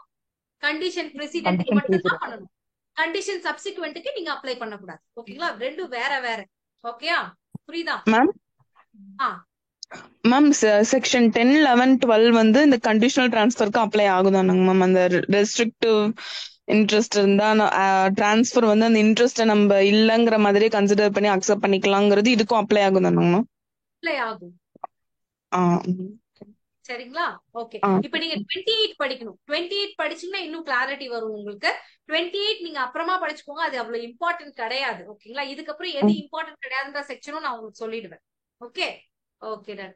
நான் இப்ப செக்ஷன் 27 போலாமா? புரியுதா? கண்டிஷனல் டிரான்ஸ்ஃபர்னா என்னது, பிரசிடென்ட்னா என்னது, சப்சிக்வெண்ட்னா என்னதுன்னு ஒரு தடவை சொல்லிடுறேன். கண்டிஷனல் டிரான்ஸ்ஃபர்ன்றது ஒரு கண்டிஷனை பேஸ் பண்ணி நான் டிரான்ஸ்ஃபர் பண்றேன். அந்த கண்டிஷன் எங்க விழுவுதுன்றத பொறுத்து நான் 2 டைப்பா பிரிக்கிறேன். நான் டிரான்ஸ்ஃபர் பண்ணிட்டு கண்டிஷன் சொன்னா கண்டிஷன் சப்சிக்வெண்ட், அதுக்கு ரூல் ஆஃப் சைப்ரஸ் அப்ளை ஆகாது. நான் வந்து டிரான்ஸ்ஃபர் பண்றதுக்கு முன்னாடி கண்டிஷனை ஃபுல்ஃபில் பண்ணும் அப்படின்னு சொன்னா அது கண்டிஷன் பிரசிடென்ட், முன்னாடியே வந்தது, டிரான்ஸ்ஃபருக்கு முன்னாடியே வந்தது, அதுக்கு ரூல் ஆஃப் சைப்ரஸ் அப்ளை ஆகும். அவ்வளவுதான். ஓகே புரிஞ்சுதுங்களா?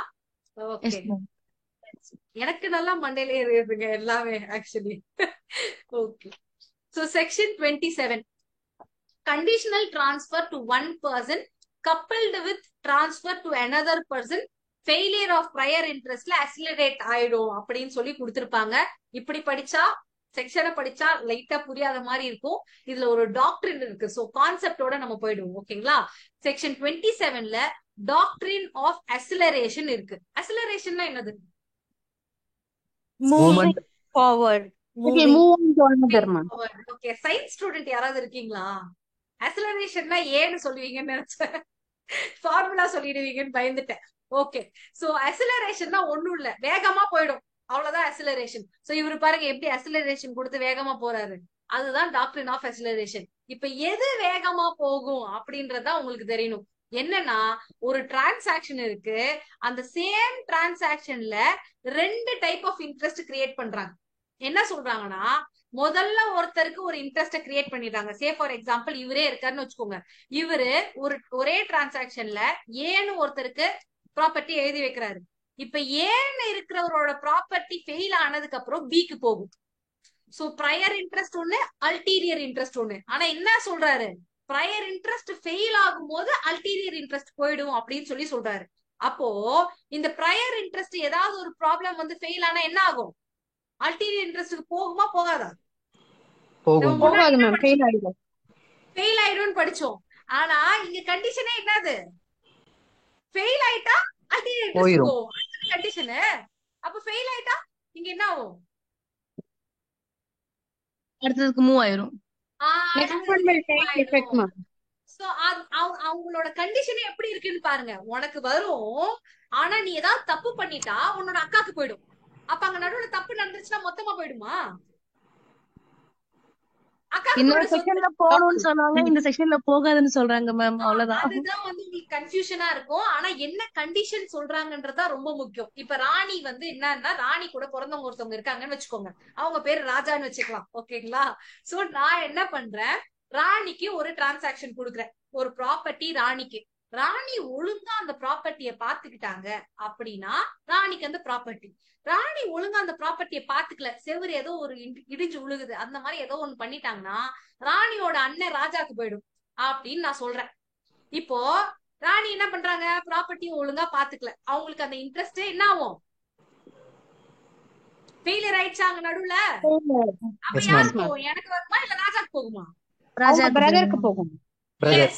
சோ இந்த மாதிரி நடுவுல அதான் கண்டிஷனை நீங்க பாக்கணும். ஓகேங்களா, எப்படி இருக்கு கண்டிஷன்றத பார்த்துதான் இதை அப்ளை பண்ணணும் நீங்க. Doctrine of acceleration. சோ நான் என்ன பண்றேன், ப்ராப்பர்ட்டிய ராணிக்கு கொடுக்குறேன். ராணி என்ன கண்டிஷன்ல கொடுக்குறேன், ஒரு ஏதோ ஒரு கண்டிஷன்ல கொடுக்குறேன். அதுக்கப்புறம் வந்து அந்த கண்டிஷனை ராணி ஃபுல்ஃபில் பண்ணல அப்படின்னா ராஜாக்கு போயிடும் சொல்லி கொடுக்குறேன். ஓகேங்களா, ராணி அதே மாதிரி ஃபுல்ஃபில் பண்ணல, அப்போ ராஜாக்கு போயிடுது. சோ இங்க இருந்து ப்ராப்பர்ட்டி எங்க போகுது, சொய்யன்னு ராணிக்கு போகாம அப்படியே அசிலரேட் ஆயிடுது. ராணி ஒழுங்கா பாத்துக்கிட்டாங்கன்னா கொஞ்ச நாள் ராணி கிட்ட இருந்திருக்கும். ஆனா அவங்க அந்த இன்ட்ரெஸ்ட் அங்க ஃபெயில் ஆன உடனே, நான் சொன்ன மாதிரி கண்டிஷன் ஃபுல்ஃபில் ஆன உடனே இங்க இருந்து ப்ராப்பர்ட்டி அசிலரேட் ஆகி ராஜாக்கு போயிடுது. ஓகேங்களா, இதுதான் டாக்ட்ரின் ஆஃப் அக்ஸலரேஷன். இதுக்கு நான் இன்னொரு கதை சொல்றேன், உங்களுக்கு நல்லா புரியும். ஓகேங்களா, இந்த கதையில என்ன நடக்குதுன்னா, ஹஸ்பண்ட் ஒரு டிரான்சாக்சன் பண்றாரு. என்ன சொல்றாருன்னா, ஒய்ஃபோட லைஃப் டைமுக்கு ப்ராப்பர்ட்டி இருக்கும். ஓகேங்களா, அதுக்கப்புறம் என் சில்ட்ரனுக்கு அந்த ப்ராப்பர்ட்டி கிஃப்டா போயிடும்.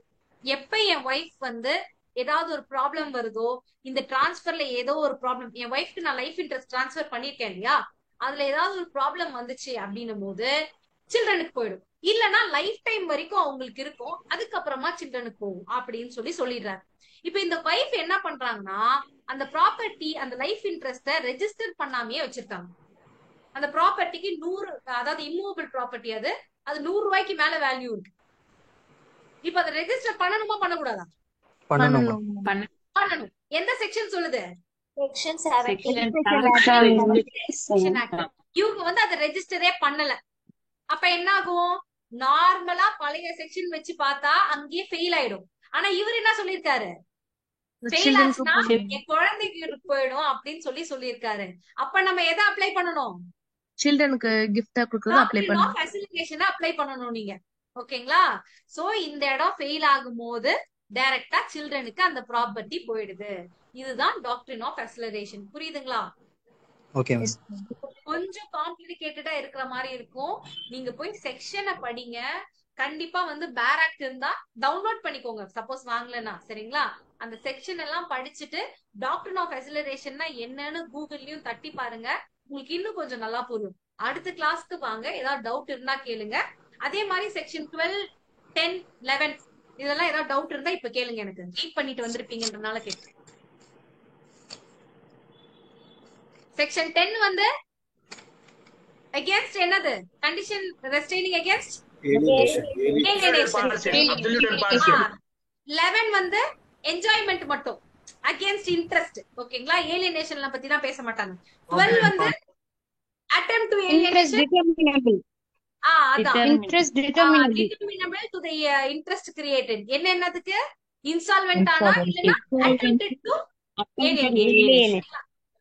attempt to alienation எந்த செக்ஷன்? 12. அப்ப alienation எந்த செக்ஷன்? 10. ஓகேங்களா, alienation வந்தாலே 10. attempt to alienation அப்படின்னா அது வந்து 11, உங்களுக்கு வந்து 12 போயிடுது. ஓகேங்களா, அதே மாதிரி இன்ட்ரெஸ்ட், அதாவது நான் ஒரு ப்ராப்பர்ட்டியை கிரியேட் பண்றேன், அது என்ஜாய்மெண்ட் பண்ண முடியாத அளவுக்கு ஒரு டார்ச்சர் பண்றேன். வீட்டுல என்ன பண்ணுவாங்கன்னா, நல்ல மார்க் வாங்கணும்னு சொல்லிட்டு கேம்ஸ் வாங்கி கொடுத்துருவாங்க. ஆனா கேம்ஸ் விளையாட விடுவாங்களா? விளையாட விட மாட்டாங்க, படின்னுவாங்க. சோ அந்த மாதிரி ஒரு ப்ராப்பர்ட்டியை கையில கொடுத்துட்டு அதை என்ஜாய் பண்ண முடியாத அளவுக்கு நான் ஒரு கண்டிஷன் போட்டேன்னா அது எந்த செக்ஷன் கீழே வரும்? செக்ஷன் 11. ஓகேங்களா, என்ஜாய்மென்ட்க்கு அகைன்ஸ்டா பண்ணா அது செக்ஷன் 11. அதுக்கு ஒரு எக்ஸெப்ஷன் பார்த்தோமே, அது செக்ஷன் 40. என்னது? ரொம்ப நன்றிங்க, படிச்சுட்டு வந்ததுக்கு நன்றி. இப்ப இத லைட்டா ரிவைஸ் பண்ணிடுவோம். தூக்கம் வருதா? ரிவைஸ் பண்ணிட்டு போயிடலாமா? ஓகே. செக்ஷன் 13 வந்து transfer to the unborn child. அப்ப செக்ஷன் 14 என்னது? Rule against perpetuity. அதுக்கப்புறம் செக்ஷன் 15 என்னது? Class gift. ஓகேங்களா, எஸ். இந்த செக்ஷன் 16 என்னது? prior interest. அத மட்டும் ஞாபகம் வச்சுக்கோங்க. ஓகேங்களா, அப்புறம் செக்ஷன் 17 என்னது? direction accumulation. இந்த லைஃப் டைம் ட்ரான்ஸ்ஃபர் அக்யூமுலேஷன். 18 என்னது? benefit of the public, charity ஞாபகம் வச்சுக்கோங்க. செக்ஷன் 18. செக்ஷன் 19 என்னது? vested interest. செக்ஷன் 20 அவ்வளவு இம்பார்ட்டன்ட் இல்ல, செக்ஷனோட படிக்க தேவையில்ல. செக்ஷன் 21 என்னது? இதுக்கப்புறம் நீங்க செக்ஷன் படிக்க வேண்டியது எங்கன்னா சர்வைவர்ஷிப் எல்லாம் செக்ஷன் அவ்வளவா தேவையில்ல. நீங்க கண்டிஷனல் இன்ட்ரெஸ்ட்க்கு வந்துடணும். கண்டிஷனல் இன்ட்ரெஸ்ட் எந்த section? 25. Condition precedent 26. Condition precedent என்னது? 26. Condition subsequent 29. Rule of cypres எதுக்கு அப்ளை ஆகும்? Condition President. கண்டிஷன் பிரசிடென்ட்க்கு அப்ளை ஆகும். அப்புறம் rule of doctrine of acceleration எந்த செக்ஷன்? 27.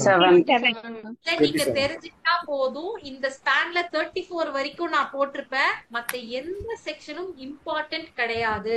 சில விஷயத்த படிச்சா பாஸ் ஆகும், சில விஷயத்த படிச்சா ஃபெயில் ஆகும். சோ அந்த மாதிரி விஷயங்கள் இதுல நடுவுல இருக்கு. 34ல இருக்கிறதுலாம் ரொம்ப ரொம்ப குழப்பி இருக்கும். அதை நீங்க படிக்க வேணாம். ஆனா அது ரிலேட்டடா உங்களுக்கு எம்சிக்யூ நான் கொடுத்திருப்பேன். மியூட்ல வச்சிருங்க Harsha please. Yeah advocate Sheela நீங்களும் மியூட். இப்போ உங்களுக்கு ட்ரான்ஸ்ஃபர் ஆஃப் ப்ராப்பர்ட்டிக்கு ஒரு பிடிஎஃப் போட்டிருப்பேன் இல்லையா? அத பாத்தீங்களா குரூப்ல? பாக்கலையா? பாக்கலன்னா போய் பாருங்க. அத சால்வ் பண்ண ட்ரை பண்ணுங்க. ரொம்ப டிஃபிகல்ட்டா இருக்கும் அதுல கொஸ்டின்ஸ் எல்லாம். ஏன்னா அதையே நீங்க பண்ணும்போது சிம்பிளா இருக்கிறத ஈஸியா பண்ணிடுவீங்க. சோ அதுல இருக்கிறதுலாம் நீங்க ஒர்க் அவுட் பண்ணும்போது கண்டிப்பா ட்ரான்ஸ்ஃபர் ஆஃப் ப்ராப்பர்ட்டில இருந்து ஒரு 10 கொஸ்டின் கேட்டாங்கன்னா அது ஃபுல்லாவே நீங்க டிக் அடிச்சிடலாம். ஓகே, இன்னைக்கு கிளாஸ் புரிஞ்சுதா? ஒரே டவுட் மேம். சொல்லுங்க. ரூல் ஆஃப் பர்பெச்சுவிட்டி மேம் ஒன்லி பையன் பேருக்கு அப்ளை ஆகும். இப்ப பேரனுக்கும் லைஃப் ரூல் ஆஃப் பர்பெச்சுவிட்டி பையனுக்கு அடுத்து பேர அது வரைக்கும் அப்ளை ஆகும் ரூல் ஆஃப் பர்பெச்சுவிட்டி. இப்ப பேரனும் உயிரோடு இருந்து பேரனுக்கு ஒரு கல்யாணம் ஆயிடுச்சுன்னா அப்ளை ஆகும் ரூல் ஆஃப் பர்பெச்சுவிட்டி. அதுல ஒரு குழந்தை வருது அப்ப வரும். லைஃப் இருந்தா ஓகே. எத்தனை பேர் உயிரோடு இருக்காங்க அவங்க தான் இன்க்ளூட் ஆச்சு லைஃப் ஆஃப் a person. ஓகேங்களா? அப்படிதான் நீங்க போக கூடாது. சரிங்களா? அப்ப டபுள் பாசிபிலிட்டி வராதா? நீங்க பேரன் இருக்கேங்க, ஆல்ரெடி பேரனுக்கும் கல்யாணம் ஆயிருக்கு, இருக்காங்கல்ல பிள்ளைங்க. அப்போ பாசிபிலிட்டியா இருக்கும். உயிரோட தான் இருக்காங்க. ஓகே. கரெக்ட்டுங்களா? Okay done. உயிரோட இருந்தா பிரச்சனை கிடையாது. ஓகே. வேற ஏதாவது டவுட் இருக்கா? மேம் சப்சிக்வெண்ட் கண்டிஷன் சப்சிக்வெண்ட்ல ட்ரான்ஸ்ஃபர் பண்ணதுக்கு அப்புறம் தானே மேம் கண்டிஷன் போடுறாங்க. அதையே ஃபில் பண்ணணும் கண்டிப்பா. இது நல்லா இருக்கே. இப்ப என்னன்னா நீ வந்து பாஸ் ஆயிட்டா நான் உனக்கு ஐஸ்கிரீம் வாங்கி தரேன் அப்படின்னு சொன்னாங்கன்னா பிரசிடென்ட், நீங்க பாஸ் ஆனதுக்கு பிறகு நீங்க கண்டிஷன் போடுறாங்க. அது எதுக்கு நம்ம பண்ணணும்? அதாவது ஒரு ப்ராப்பர்ட்டி நமக்கு வந்துருது, அதுக்கப்புறம் கண்டிஷன் சொல்றாங்க. நம்ம எதுக்கு அதை ஃபுல்ஃபில் பண்ணணும்? கல்யாணம் பண்ணி தரான், நல்லா பொண்டாட்டியை பாத்துக்கணும்னு சொல்லிட்டு பொண்ண, ஆனா நீ அடிச்சாயிட்டா மிதிச்சாயிட்டா அதான் கல்யாணம் ஆயிடுச்சு அப்படின்னு கேக்குறீங்களா? அப்படி கிடையாது. கரெக்டுங்களா? அவங்க எந்த பேசிஸ்ல உங்களுக்கு டிரான்ஸ்பர் பண்றாங்க அப்படின்னு பாத்தீங்கன்னா, நீங்க இந்த கண்டிஷனை ஃபுல்ஃபில் பண்ணி தருவீங்கன்ற நம்பிக்கையில அவங்க பண்ணி தராங்க.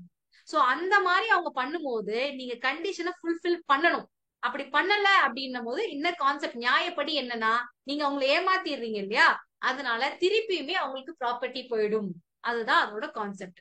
இல்லைன்னா நீங்க என்ன பண்ணாலும் பரவாயில்ல, நான் டிரான்ஸ்பர் பண்ணிட்டேன், நீங்க கண்டிஷனை ஃபுல்ஃபில் பண்ணலனாலும் உங்ககிட்டயே இருக்கும்னு சொன்னா அது நியாயமா இருக்கா? சொல்லுங்க. அநியாயம் தானே. இப்ப இளையநிலாக்கு நான் ஒரு வீடு தரேன். ஆனா என்ன கண்டிஷன்னா, வீடு டிரான்ஸ்பர் பண்ணிடுறேன், அந்த டிரான்ஸ்பர்லயே நான் எழுதுறேன் இந்த டிரான்ஸ்பர் நான் இளையநிலாக்கு பண்ணிடுறேன். ஆனா இளையநிலா ரேங்க் 1 வாங்கணும் ஜுடிஷியல் சர்வீஸ் எக்ஸாமினேஷன்ல 2024ல அப்படின்னு சொல்லி நான் டிரான்ஸ்பர் பண்றேன். அவங்க வாங்கிட்டாங்க அப்படின்னா அந்த சேல் அப்சல்யூட் ஆயிடும், அவங்களுக்கே போயிடும். சப்போஸ் அவங்க வாங்கல அப்படின்ற பட்சத்துல என்ன ஆகும்? எனக்கே திருப்பி வந்துரும். வாங்கலனாலும் அவங்க கிட்டே இருந்துச்சுன்னா இது நியாயமா அநியாயமா? அநியாயம். அப்படி ஒரு லா இருக்கலாமா? இருக்க கூடாது. என்ன இளையநிலா நீங்க இப்படி பவுன் பண்றீங்களே? இல்ல அதான் எனக்கு வந்துச்சுல டிரான்ஸ்பர், கண்டிஷன் ஏன் பாக்குறேன் அப்படின்னு கேக்குறீங்க அதானே? இல்ல மேம், டிரான்ஸ்பர் பண்ணதுக்கு அப்புறம் போட்ட கண்டிஷன் அப்படின்னு டிரான்ஸ்பர் பண்ணும்போது கண்டிஷன் போட்டு நீங்க பண்ணலாம். அதுக்கு பேர் தான் கண்டிஷனல் டிரான்ஸ்பர். ஓகேங்களா? டிரான்ஸ்பர் பண்ணிட்டா அதோட முடிஞ்சு போச்சு அப்படி கிடையாது. ஓகே, கண்டிஷனோட சேர்த்து நான் டிரான்ஸ்பர் பண்ணியிருந்தேன்னா அந்த கண்டிஷனை ஃபாலோ பண்ணணும். இல்லனா அந்த டிரான்ஸ்பர் ரிவர்ட் பேக் ஆயிடும். அதுதான் கான்செப்ட். ஓகேங்களா?